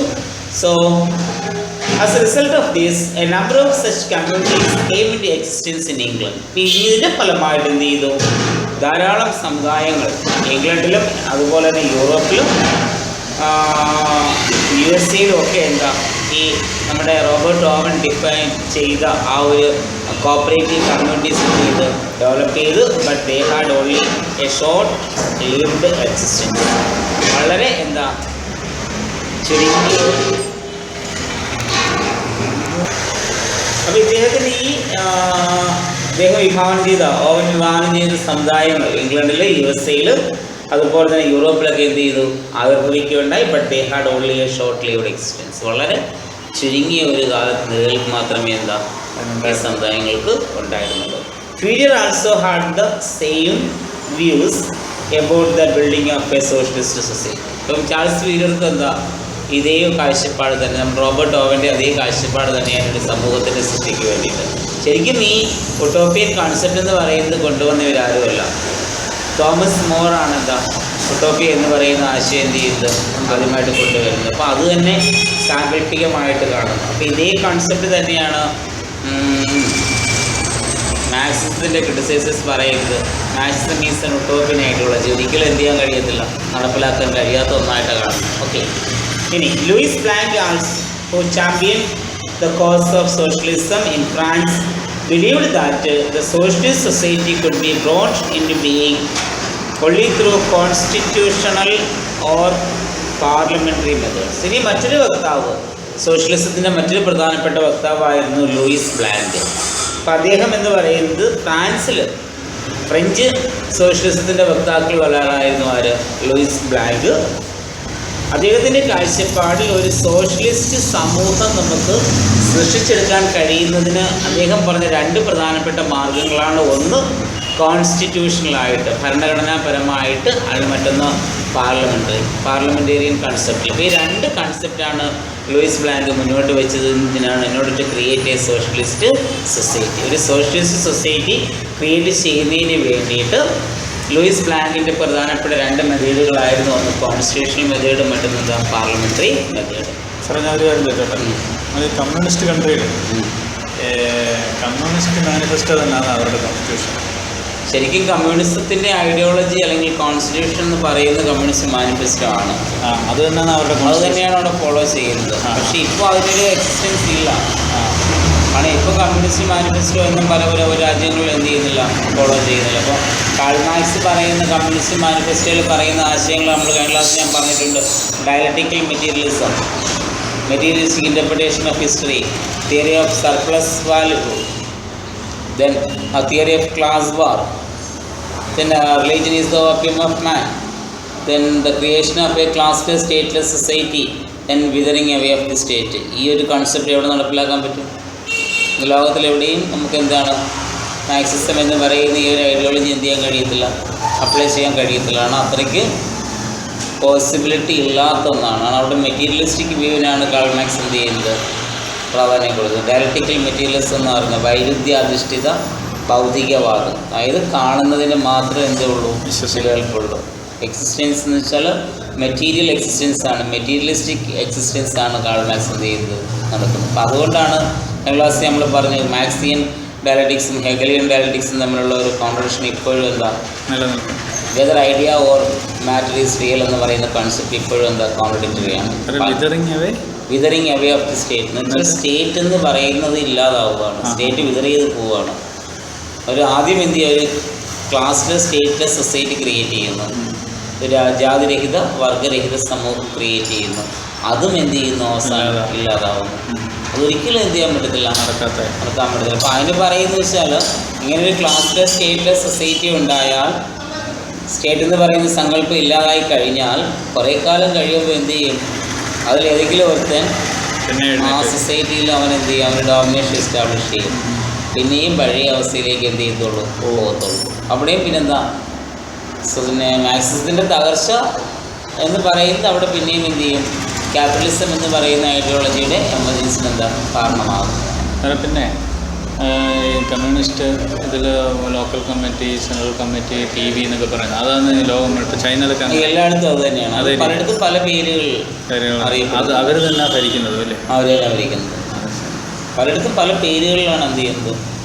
ലോക്കൽ കമ്മിറ്റി ആയാലും village committee, local committee, state committee, branch committee, പിന്നെ ഡിസ്ട്രിക്ട് കമ്മിറ്റി, സ്റ്റേറ്റ് കമ്മിറ്റി. അതിൻ്റെ ഏറ്റവും ടോപ്പിൽ വരുന്നത് സെൻട്രൽ സെക്രട്ടേറിയറ്റ് കണ്ടാന്ന് തോന്നുന്നു. സെൻട്രൽ കമ്മിറ്റിയാണ് തോന്നുന്നു അല്ലേ? പോളിറ്റ് ബ്യൂറോയുടെ മുകളിൽ പോളിറ്റ് ബ്യൂറോ, സെൻട്രൽ കമ്മിറ്റി നമ്മുടെ എന്താ പറയുക, അപ്പർ ഹൗസും ലോവർ ഹൗസും രണ്ട് ഏറ്റവും അവരുടെ പാർട്ടിയുടെ ഏറ്റവും ഉയർന്ന രണ്ട് ടീമാണ്. ഈ കമ്മ്യൂണിസം എന്ന് പറയുന്നത് ശരിക്കും പറഞ്ഞാൽ ഒരു കേഡർ പാർട്ടിയാണ്. മാസ് പാർട്ടിയായിട്ട് നമുക്ക് കമ്മ്യൂണിസ്റ്റത്തെ കാണാൻ പറ്റത്തില്ല. പല കേഡർ മിനിസ്റ്റർ ഏതെങ്കിലും ഒക്കെ മേഖലകളിൽ മാത്രം എന്ത് ചെയ്യുന്ന ഒതുങ്ങി നിൽക്കുന്ന പാർട്ടികളാണ് കേഡർ പാർട്ടികളെന്ന് പറയുന്നത്. അതിനകത്തുള്ളൊരു സ്പെഷ്യൽ വെച്ചാലായി കേഡർ പാർട്ടിയിൽ ഈ ആർഡൻ്റായിട്ട് എന്ത് ചെയ്യുന്നു, വിശ്വസിക്കുന്ന ആളുകളുണ്ടാവും. അപ്പോൾ ഡെഡിക്കേറ്റഡ് ആയിരിക്കും അവർ. ഇപ്പോൾ കമ്മ്യൂണിസ്റ്റ് നമ്മളിപ്പോൾ കേരളത്തിൽ എടുത്തു നോക്കുകയാണ്. ഇപ്പോഴെന്ന് എനിക്ക് പറയാൻ ഇപ്പം അങ്ങനെ ഉണ്ടെന്ന് എനിക്കറിയത്തില്ല. ഒരു കാലഘട്ടത്തിൽ എന്താ കമ്മ്യൂണിസത്തിൽ അടിയുറച്ച് വിശ്വസിച്ച് ധാരാളം ആളുകളുണ്ടായിരുന്നു. EMS പോലെ, AK ഗോപാലിനെ പോലെയുള്ള ആളുകൾ. അതിനുശേഷം വന്ന നയനാർ വരെയൊക്കെ നമുക്ക് അങ്ങനെ പറയാം. പക്ഷേ ഇപ്പോഴത്തെ നേതാക്കന്മാർ ഇപ്പോൾ പിണറായിയോ അല്ലെങ്കിൽ പിന്നെ കോടിയേരി ബാലകൃഷ്ണനോ ഒക്കെ ആ ഒരു ലെവലിലേക്കാണെന്ന് പറയാൻ പറ്റത്തില്ല. അവരൊക്കെ ശരിക്കും കമ്മ്യൂണിസ്റ്റ് ഐഡിയോളജീസ് തന്നെ ഫോളോ ചെയ്തിരുന്ന ആളുകളായിരുന്നു. EMS പോലുള്ള ആളുകൾ. കാരണം ആ religion is the opium of മാൻ എന്ന് പറയുന്ന ഒരു കൺസെപ്റ്റിനെ അതേപടി ഫോളോ ചെയ്ത വ്യക്തിയായിരുന്നു അവർ. EMS മതം മനുഷ്യനെ മയക്കുന്ന കൽപ്പാണ്. ജീവിതത്തിൽ ഒരിക്കൽ പോലും എന്താ അമ്പലത്തിൽ കയറാതെ, നമ്പൂതിരി ആയിട്ട് പോലും എന്താ അമ്പലത്തിൽ പോകാത്തൊരു മനുഷ്യനായിരുന്നു അദ്ദേഹം. ഇപ്പോഴത്തെ കമ്മ്യൂണിസ്റ്റ് നേതാക്കന്മാരെല്ലാം പോകും. ഓക്കെ, തിരിച്ചു തരാം നമുക്ക്. അപ്പോൾ ഇവിടെ പിന്നെ ആരാണ്? Louis Blanc. അപ്പോൾ അദ്ദേഹത്തിൻ്റെ കാഴ്ചപ്പാട് നമ്മൾ പറഞ്ഞത് സോഷ്യലിസ്റ്റ് സൊസൈറ്റി ഉണ്ടാക്കാൻ എങ്ങനെ മാത്രമേ കഴിയത്തുള്ളൂ? കോൺസ്റ്റിറ്റ്യൂഷണൽ പാർലമെൻ്ററി മെത്തേഡ്സിൽ കൂടി മാത്രമേ എന്ത് ചെയ്യത്തുള്ളൂ, കഴിയത്തുള്ളൂ. So he belonged to the collective school of socialism എന്ന് പറയുന്ന ആ ഒരു സോഷ്യലിസത്തിൻ്റെ വക്താവായിരുന്നു ആര്? Louis Blanc. They wanted production and distribution to be controlled by the government. ഉൽപാദന വിതരണ മാർഗങ്ങൾ ആര് നിയന്ത്രിക്കണം? ഗവൺമെൻറ് നിയന്ത്രിക്കണം എന്ന കാഴ്ചപ്പാടായിരുന്നു ആർക്കുണ്ടായിരുന്നത്? ലൂയിസ് ബ്ലാങ്ക് ഉണ്ടായിരുന്നത്. The government should set up state workshop for the production and workers would be paid equal wages and given a share of the profit as well. ഇവരുടെ കാഴ്ചപ്പാടെന്ന് പറയുന്നത് പ്രൊഡക്ഷൻ നടത്തുവാൻ വേണ്ടി, ഉൽപ്പാദനം നടത്തുവാൻ വേണ്ടി സ്റ്റേറ്റ് വർക്ക്ഷോപ്പുകൾ എന്ത് ചെയ്യുക, സ്ഥാപിക്കുക. അതായത് സ്റ്റേറ്റിൻ്റെ കീഴിലുള്ള ഫാക്ടറികൾ എന്ത് ചെയ്യണം, സ്ഥാപിച്ചെടുക്കണം. വർക്കേഴ്സിന് എല്ലാവർക്കും ഈക്വൽ ആയിട്ടുള്ള വേജസ് പ്രൊവൈഡ് ചെയ്യണം. അതോടൊപ്പം തന്നെ they should provide a share of the പ്രോഫിറ്റിനൊരു ഭാഗം അവർക്ക് എന്ത് ചെയ്യുക, നൽകുക. സോ ഇതിനെ നമുക്ക് മറ്റൊരു പേരിൽ വിളിക്കാം കളക്റ്റീവ് സോഷ്യലിസം, അല്ലെങ്കിൽ എന്താ, state socialism. That means everything is under the control of state government. So it is the responsibility of the state is to provide equal wages to all workers and also provide share of the പ്രോഫിറ്റിന് share ഈക്വലായിട്ട് കൊടുക്കുക. അതോടൊപ്പം തന്നെ എന്ത് ചെയ്യുക, equal ആയിട്ടുള്ള പേയ്മെൻറ്റും കൊടുക്കും. അപ്പോൾ അത് സ്റ്റേറ്റിൻ്റെ ഡ്യൂട്ടിയാണ്. അതുകൊണ്ട് ലൂയിസ് ബ്ലാങ്ക് ഡിഫൈൻ ചെയ്ത സോഷ്യലിസത്തെ നമുക്ക് സ്റ്റേറ്റ് സോഷ്യലിസം അല്ലെങ്കിൽ എന്താ കളക്റ്റീവിസം എന്ന് നമുക്ക് എന്ത് ചെയ്യാം, വിളിക്കാം. ദെൻ അടുത്തത് another school of socialism was advocated by another French man named Proudhon in 1840. 1840 പ്രൗധാൻ എന്ന മറ്റൊരു വ്യക്തി എന്ത് ചെയ്യുന്നു, മറ്റൊരു സ്കൂൾ ഓഫ് സോഷ്യലിസവുമായിട്ട് മുമ്പോട്ട് വരുന്നു. This came to be known as syndicalism. Proudhon define ചെയ്ത സോഷ്യലിസമാണ് എന്ന് പറയുന്നത് സിൻഡിക്കലിസം എന്ന് പറയുന്നത്. അവിടെ ഒരു ഷോർട്ട് നോട്ടിന് സാധ്യതയുണ്ട്. സിൻഡിക്കലിസം എന്താണെന്ന് ചോദിക്കും. ഇപ്പോൾ 1840 ഫ്രഞ്ചുകാരനായ പ്രൗധാൻ ഡിഫൈൻ ചെയ്ത സോഷ്യലിസമാണ് ഏതാ, syndicalism. According to him, a syndicate as a joint committee of the workers and consumer should control every factory and there should only be state enterprises and no private enterprise. അപ്പോൾ ഇദ്ദേഹത്തിൻ്റെ അഭിപ്രായത്തിൽ സിൻഡിക്കലിസം എന്ന് പറയുന്നത് ഒരു joint committee of workers, തൊഴിലാളികളുടെ, അല്ലെങ്കിൽ ഒരു syndicate എന്ന് പറയുന്നത് ഒരു കൂട്ടം തൊഴിലാളികളുടെ ഒരു കമ്മിറ്റിയാണ്. അതോടൊപ്പം തന്നെ എന്ത് ചെയ്യണം, കൺസ്യൂമേഴ്സും ഉണ്ട്. തൊഴിലാളികൾ മാത്രം ഉൽപ്പാദനം മാത്രം തന്നാൽ പോരല്ലോ, അതെന്ത് ചെയ്യാൻ കൺസ്യൂം ചെയ്യാൻ ആളും കൂടെ വേണം, എന്നാലേ അതെന്ത് ചെയ്യുന്നത് അതുകൊണ്ട് നമുക്ക് പ്രയോജനം ഉണ്ടാകുന്നുള്ളൂ. ഇപ്പോൾ കൺസ്യൂമേഴ്സിൻ്റെയും വർക്കേഴ്സിൻ്റെയും ഒരു ജോയിൻ്റ് കമ്മിറ്റിയാണ് ഏതാ സിൻഡിക്കേറ്റ് എന്ന് പറയുന്നത്. ഈ സിൻഡിക്കേറ്റിനെ ആ സിൻഡിക്കേറ്റ് എന്ത് ചെയ്യണം, syndicate should control every factory. എല്ലാ ഫാക്ടറികളും ആര് നിയന്ത്രിക്കണം, ഈ വർക്കേഴ്സിൻ്റെയും കൺസ്യൂമേഴ്സിൻ്റെയും ഈ ഒരു ഗ്രൂപ്പ് എന്ത് ചെയ്യുക, നിയന്ത്രിക്കുക. And they should only B state enterprise. ഇവിടെ എന്ത് മാത്രം മതി, സ്റ്റേറ്റിൻ്റെ നിയന്ത്രണത്തിലുള്ള സംരംഭങ്ങൾ മതി, നോ പ്രൈവറ്റ് എൻ്റർപ്രൈസസ്. എന്ത് വേണ്ട, സ്വകാര്യ സംരംഭങ്ങളുടെ ആവശ്യമില്ല. So he also stressed the importance of general strikes to stimulate revolutionary action. എന്താ, വിപ്ലവാത്മകമായ പ്രവർത്തനങ്ങൾ നടപ്പിലാക്കുവാൻ വേണ്ടി അദ്ദേഹം എന്തിനു പ്രാധാന്യം കൊടുത്തു, സ്ട്രൈക്കുകൾക്ക്, പൊതു സമരങ്ങൾക്കും എന്ത് ചെയ്തു, പ്രാധാന്യം നൽകി. So syndicalism had its propagandist. ഈ സിൻഡിക്കലിസം എന്ന് പറയുന്ന ഈ ആശയത്തിന് അതിൻ്റേതായ വക്താക്കളുണ്ടായിരുന്നു.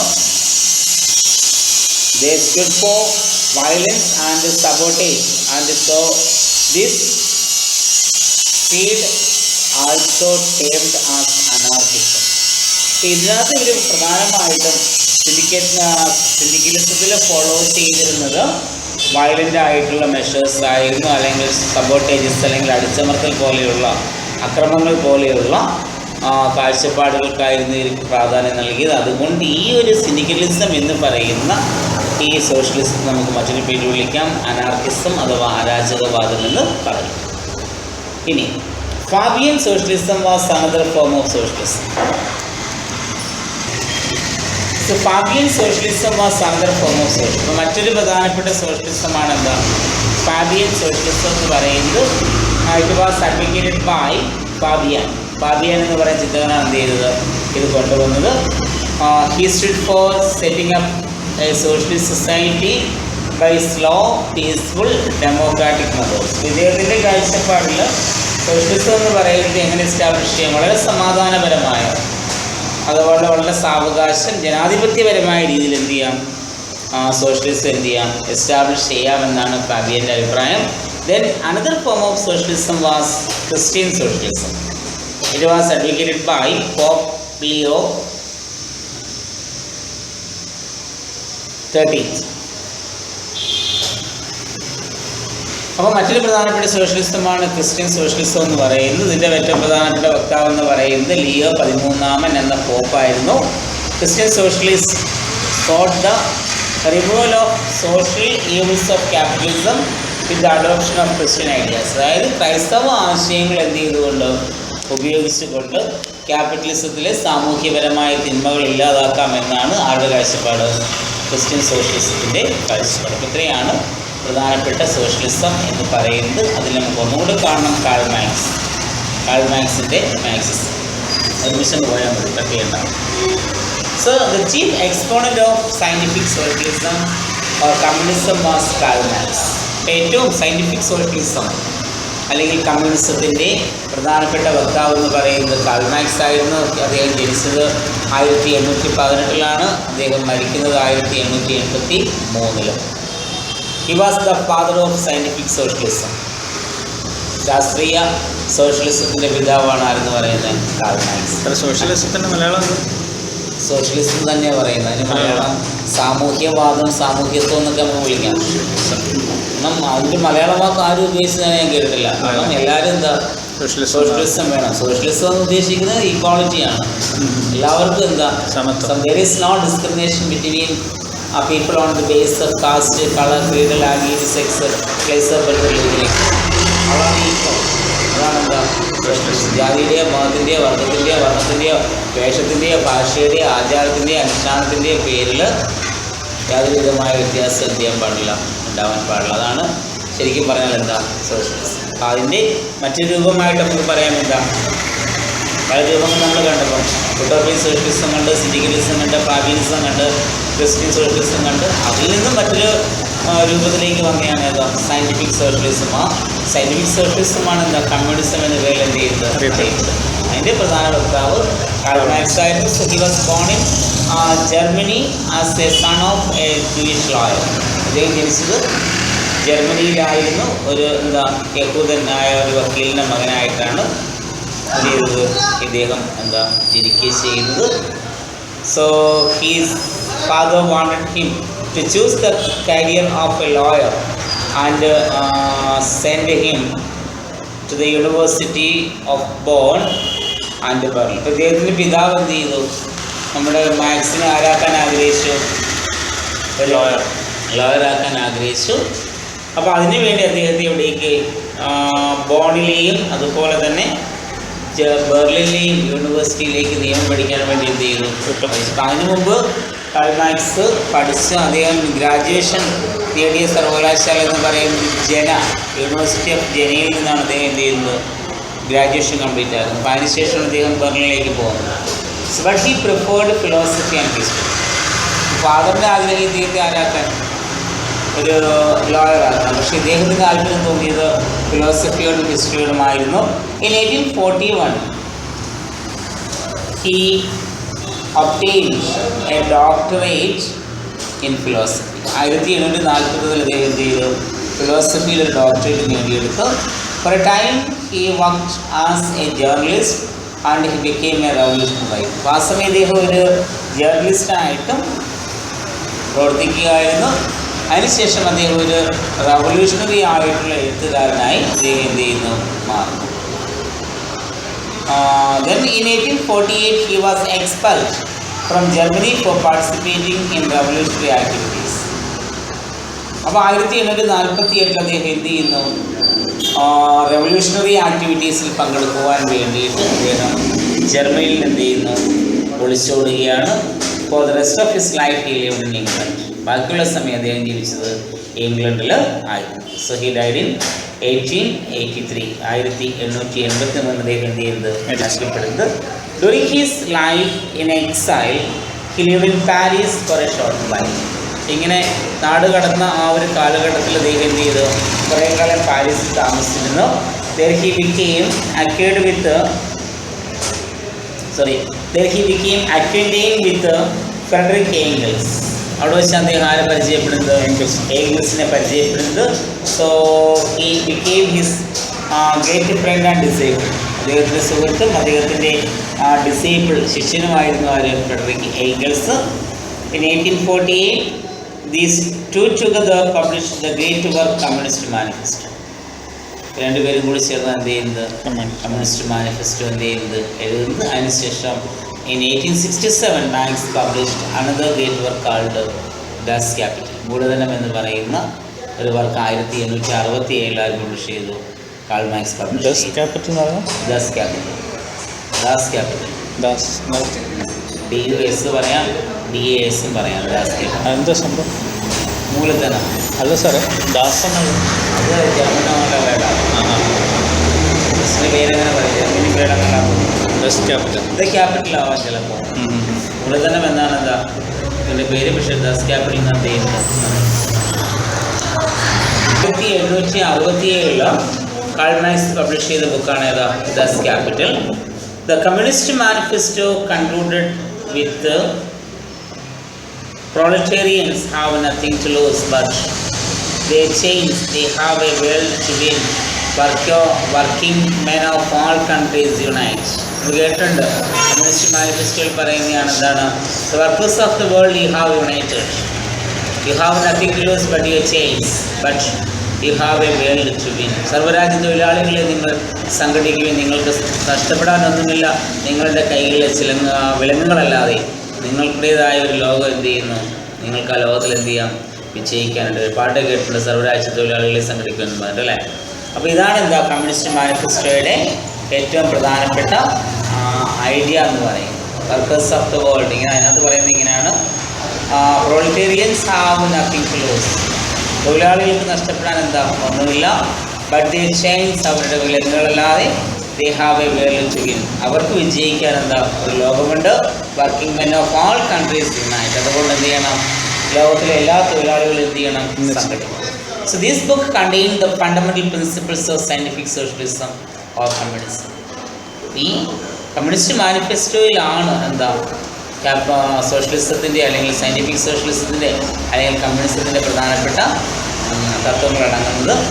While the Communist Manifesto has been the birth way of modern socialism. അപ്പം അതുകൊണ്ട് നമുക്ക് പറയാം എന്താണ് ആധുനിക സോഷ്യലിസത്തിൻ്റെ ജനന വഴിയായിരുന്നു എന്ന് പറയുന്നത് കമ്മ്യൂണിസം അല്ലെങ്കിൽ സയൻറ്റിഫിക് സോഷ്യലിസം എന്ന് പറയുന്നു. Thus capitalists regarded as the Bible of scientific socialism. കമ്മ്യൂണിസത്തിൻ്റെ ബൈബിളായിട്ട് അതിനെ കാണുന്നത് ദസ് ക്യാപിറ്റലിനെ കാണുന്നത് the basic doctrines of scientific socialism as started by Karl Marx are the following. ഇനി കാൾ മാർക്സ് വിഭാവനം ചെയ്ത സയൻറ്റിഫിക് സോഷ്യലിസത്തിൻ്റെ പ്രധാനപ്പെട്ട ആശയങ്ങൾ എന്ന് പറയുന്നത് നേരത്തെ പറഞ്ഞാണ് ഒന്ന് മെറ്റീരിയലിസ്റ്റിക് ഇൻ്റർപ്രിട്ടേഷൻ ഓഫ് ഹിസ്റ്ററി, ചരിത്രത്തിൻ്റെ ഭൗതികമായ വ്യാഖ്യാനം. അടുത്തത് ആനലിറ്റിക്കൽ മെറ്റീരിയലിസം, വൈരുദ്ധ്യാധിഷ്ഠിത ഭൗതികവാദം, ക്ലാസ് വാർ ക്ലാസ് കോൺഫ്ലിക്റ്റ്, വർഗസമരം, the theory of surplus value, നിശ്ചയമൂല്യ സിദ്ധാന്തം, then the theory of social education, സാമൂഹ്യ വിദ്യാഭ്യാസ തത്വം എന്നിങ്ങനെ കുറേ ആശയങ്ങൾ ഇതിനകത്ത് പറയുന്നു. പ്രധാനപ്പെട്ട മാത്രമേ പറയുന്നുള്ളൂ. പ്രാക്ടിക്കൽ മെറ്റീരിയലിസം ഉണ്ട്, മെറ്റീരിയലിസ്റ്റിക് ഇൻ്റർപ്രിട്ടേഷൻ ഹിസ്റ്ററി ഉണ്ട്, തിയറി ഓഫ് സർപ്ലസ് വാല്യൂ ഉണ്ട്, തിയറി ഓഫ് ക്ലാസ് വാർ ഉണ്ട്, religion is the opium of മാൻ, ഇങ്ങനെ പല പല ആശയങ്ങൾ ആര് പറയുന്നു? കാൾ മാർക്സ് പറയും. So materialistic or economic interpretation of history says that all the great political and social and intellectual movement of the history are the result of economic causes. Materialistic interpretation ആണ്. ഈ materialistic interpretation നമുക്ക് മറ്റൊരു പേര് വിളിക്കാം economic interpretation of history. അപ്പോൾ അതിൻ്റെ അഭിപ്രായത്തിൽ പറയുന്നത് അത് ആ ഒരു മെറ്റീരിയലിസ്റ്റിക് ഇൻ്റർപ്രിട്ടേഷൻ ഓഫ് ഹിസ്റ്ററിയിൽ പറയുന്നത് പ്രകാരമാണ് all the great political, social and intellectual movement of the history. നമ്മുടെ ചരിത്രത്തിൻ്റെ എല്ലാ പ്രധാനപ്പെട്ട രാഷ്ട്രീയ, സാമൂഹിക, ബൗദ്ധികമായ എല്ലാ ചലനങ്ങളും ഒരു എക്കണോമിക് കോസസിൻ്റെ റിസൾട്ടാണ്. According to this theory of analytical materialism, capitalistic productions grows to a point of maximum efficiency, after which it develops centralization on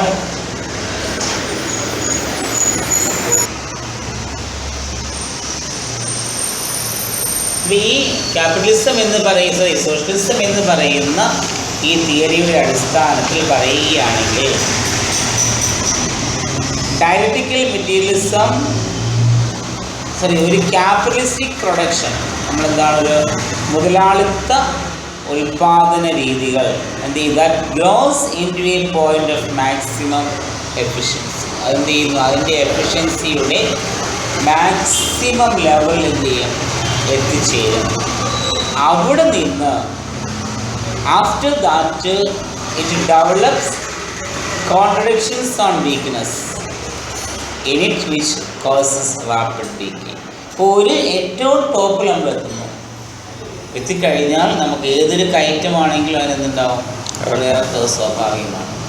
അപ്പോൾ ഇത് തന്നെ ഇദ്ദേഹം പറയുന്നത് എന്താണ് ക്യാപിറ്റലിസം അതിൻ്റേതായ ഒരു പൂർണ്ണതയിൽ എന്ത് ചെയ്യും എത്തിച്ചേരും.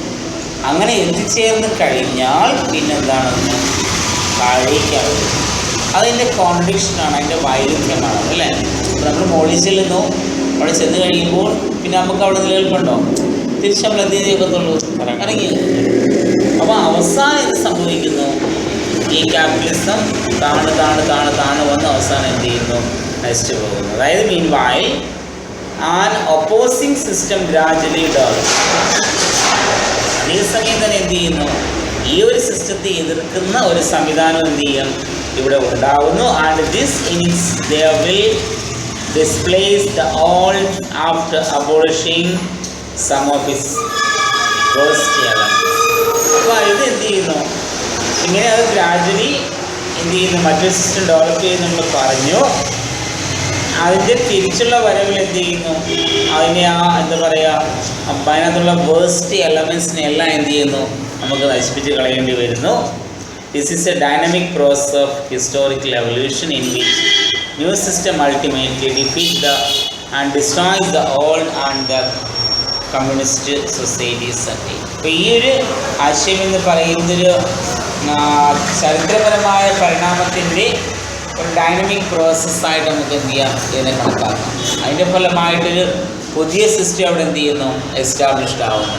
അപ്പോൾ ആ സിസ്റ്റം എന്ത് ചെയ്യാൻ കഴിയുന്നു, പഴയ എക്കണോമിക് സിസ്റ്റം, പിന്നെ പഴയ ആ എക്കണോമിക് ഓർഡറിലേക്ക് എത്തിച്ചേർന്നുകൊണ്ടൊരു പുതിയ സൊസൈറ്റി അവർക്ക് എന്ത് ചെയ്യാം, ഉണ്ടാക്കിയെടുക്കാനായിട്ട് കഴിയും. ഇനി the theory of class conflict or class struggle says that the history is a society of struggle between classes. അപ്പോൾ ഈ തിയറി ഓഫ് ക്ലാസ് വാർ, വർഗസമരത്തിൽ പറയപ്പെടുന്ന പ്രകാരമാണ് ചരിത്രം എന്ന് പറയുന്നത് എപ്പോഴും എന്താ, വർഗസമരങ്ങളെക്കുറിച്ചുള്ള പഠനമാണ് എന്താ ചരിത്രം.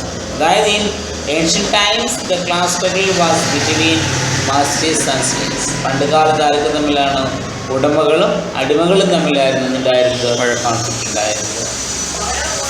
And the middle ages they were between the feudal lords and serfs. മധ്യകാലഘട്ടമായപ്പോൾ ഈ ക്ലാസ് സ്ട്രഗിൾ എന്ന് പറയുന്നത് പുരുഷന്മാരും അതുപോലെ തന്നെ സെർഫുകളും തമ്മിലായി. And modern times it is between capitalist and labour.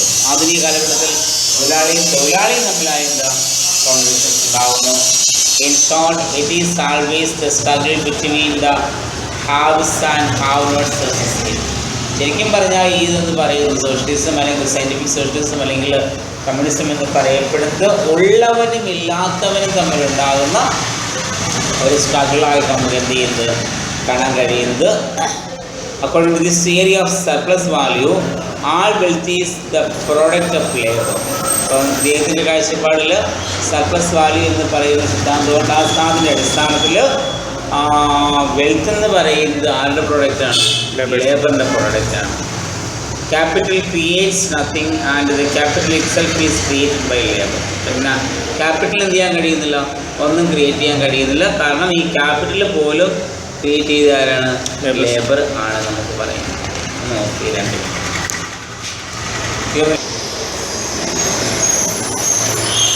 അപ്പോൾ ശരിക്കും എന്താണ് സോഷ്യലിസം എന്ന് പറയപ്പെടുന്നത്, it is struggle between haves and have-notes.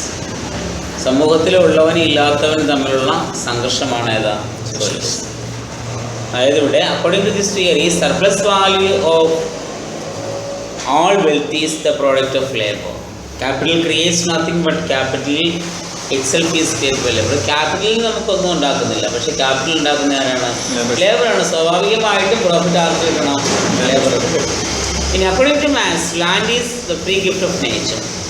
മാക്സിൻ്റെ അഭിപ്രായത്തിൽ ഭൂമി എന്ന് പറയുന്നത് പ്രകൃതിയുടെ വരദാനമാണ്. So the entire values of the community should go to the labours who alone are responsible for its production. അതുകൊണ്ട് മാക്സ് അഭിപ്രായപ്പെടുന്നത് എന്താണ്, ഈ കമ്മ്യൂണിറ്റിയുടെ, നമ്മൾ ഉൽപ്പാദിപ്പിക്കപ്പെടുന്ന കമ്മ്യൂണിറ്റിയുടെ എല്ലാ വാല്യൂം ആർക്ക് പോകണം, ലേബർക്ക് പോകണം. കാരണം ലേബറാണ് എന്ത് ചെയ്യുന്നത്, ഇതിൻ്റെ ഉൽപ്പാദനത്തിൻ്റെ ഉത്തരവാദിത്വം.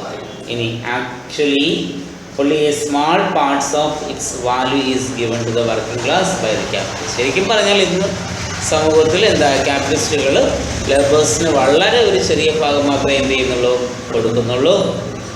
The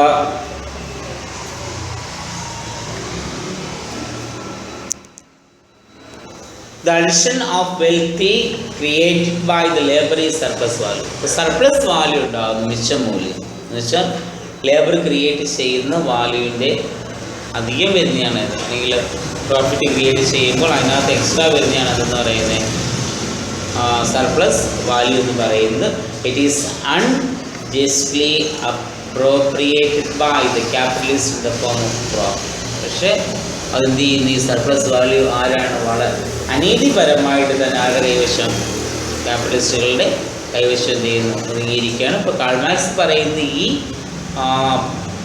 സർപ്ലസ് വാല്യൂവിനുള്ള യഥാർത്ഥ അവകാശികൾ എന്ന് പറയുന്ന ആരാണ്, തൊഴിലാളികൾ ആണ്. ഇനി according to theory of socialist education, following the distribution of capitalist society could be set. Karl മാർക്സിൻ്റെ സോഷ്യലിസ്റ്റ് എഡ്യൂക്കേഷൻ, അതായത് ക്യാപിറ്റലിസ്റ്റ് സൊസൈറ്റി ഡിസ്ട്രിബ്യൂഷനെ തുടർന്ന് വന്നൊരു കൺസെപ്റ്റാണ് ഏതാ, സോഷ്യലിസ്റ്റ് എഡ്യൂക്കേഷൻ എന്ന് പറയപ്പെടുന്നത്.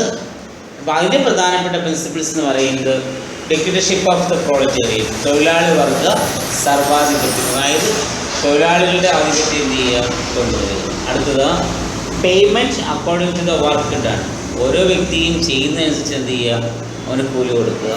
State ownership and operation of the means of production, distribution and exchange, ഉൽപ്പാദന വിതരണ കൈമാറ്റ വ്യവസ്ഥയുടെ നേതൃത്വം എന്ന് പറയപ്പെടുന്നത്, ഉടമസ്ഥാവകാശം എന്ന് പറയപ്പെടുന്നത് ആർക്കായിരിക്കണം, സ്റ്റേറ്റിൻ്റെ കൈവശം ആയിരിക്കണം. അപ്പോൾ അതാണ് സോഷ്യലിസ്റ്റ് എഡ്യൂക്കേഷൻ ഉദ്ദേശിക്കുന്നത്. 3 കോൺസെപ്റ്റാണ് അതിനകത്ത് പറയുന്നത്.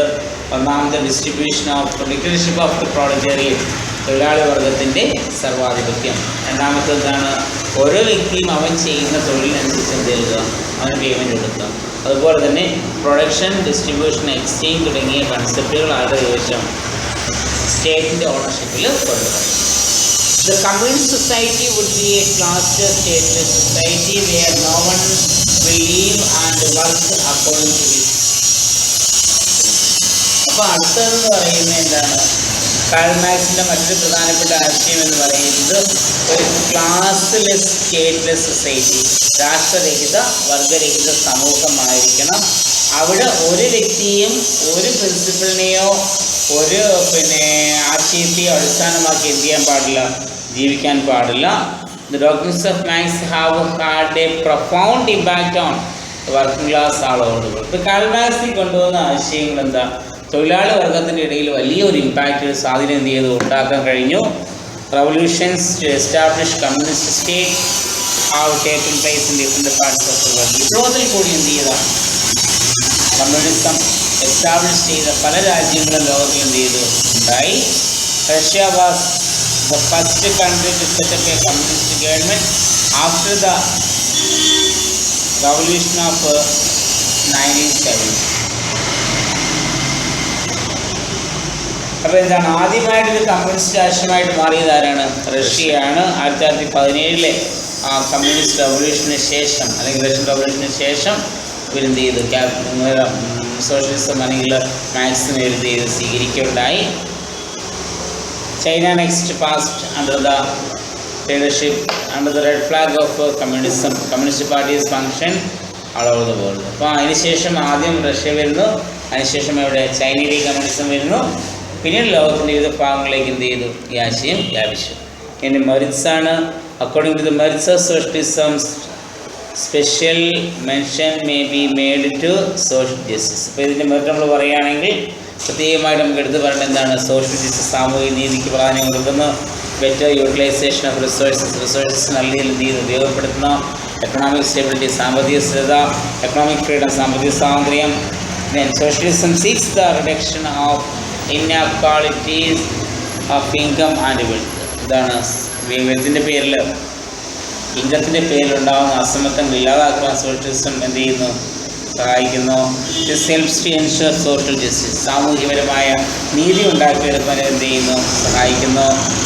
A socialist economy with a planned economy which provides for the maximum utilisation of resource.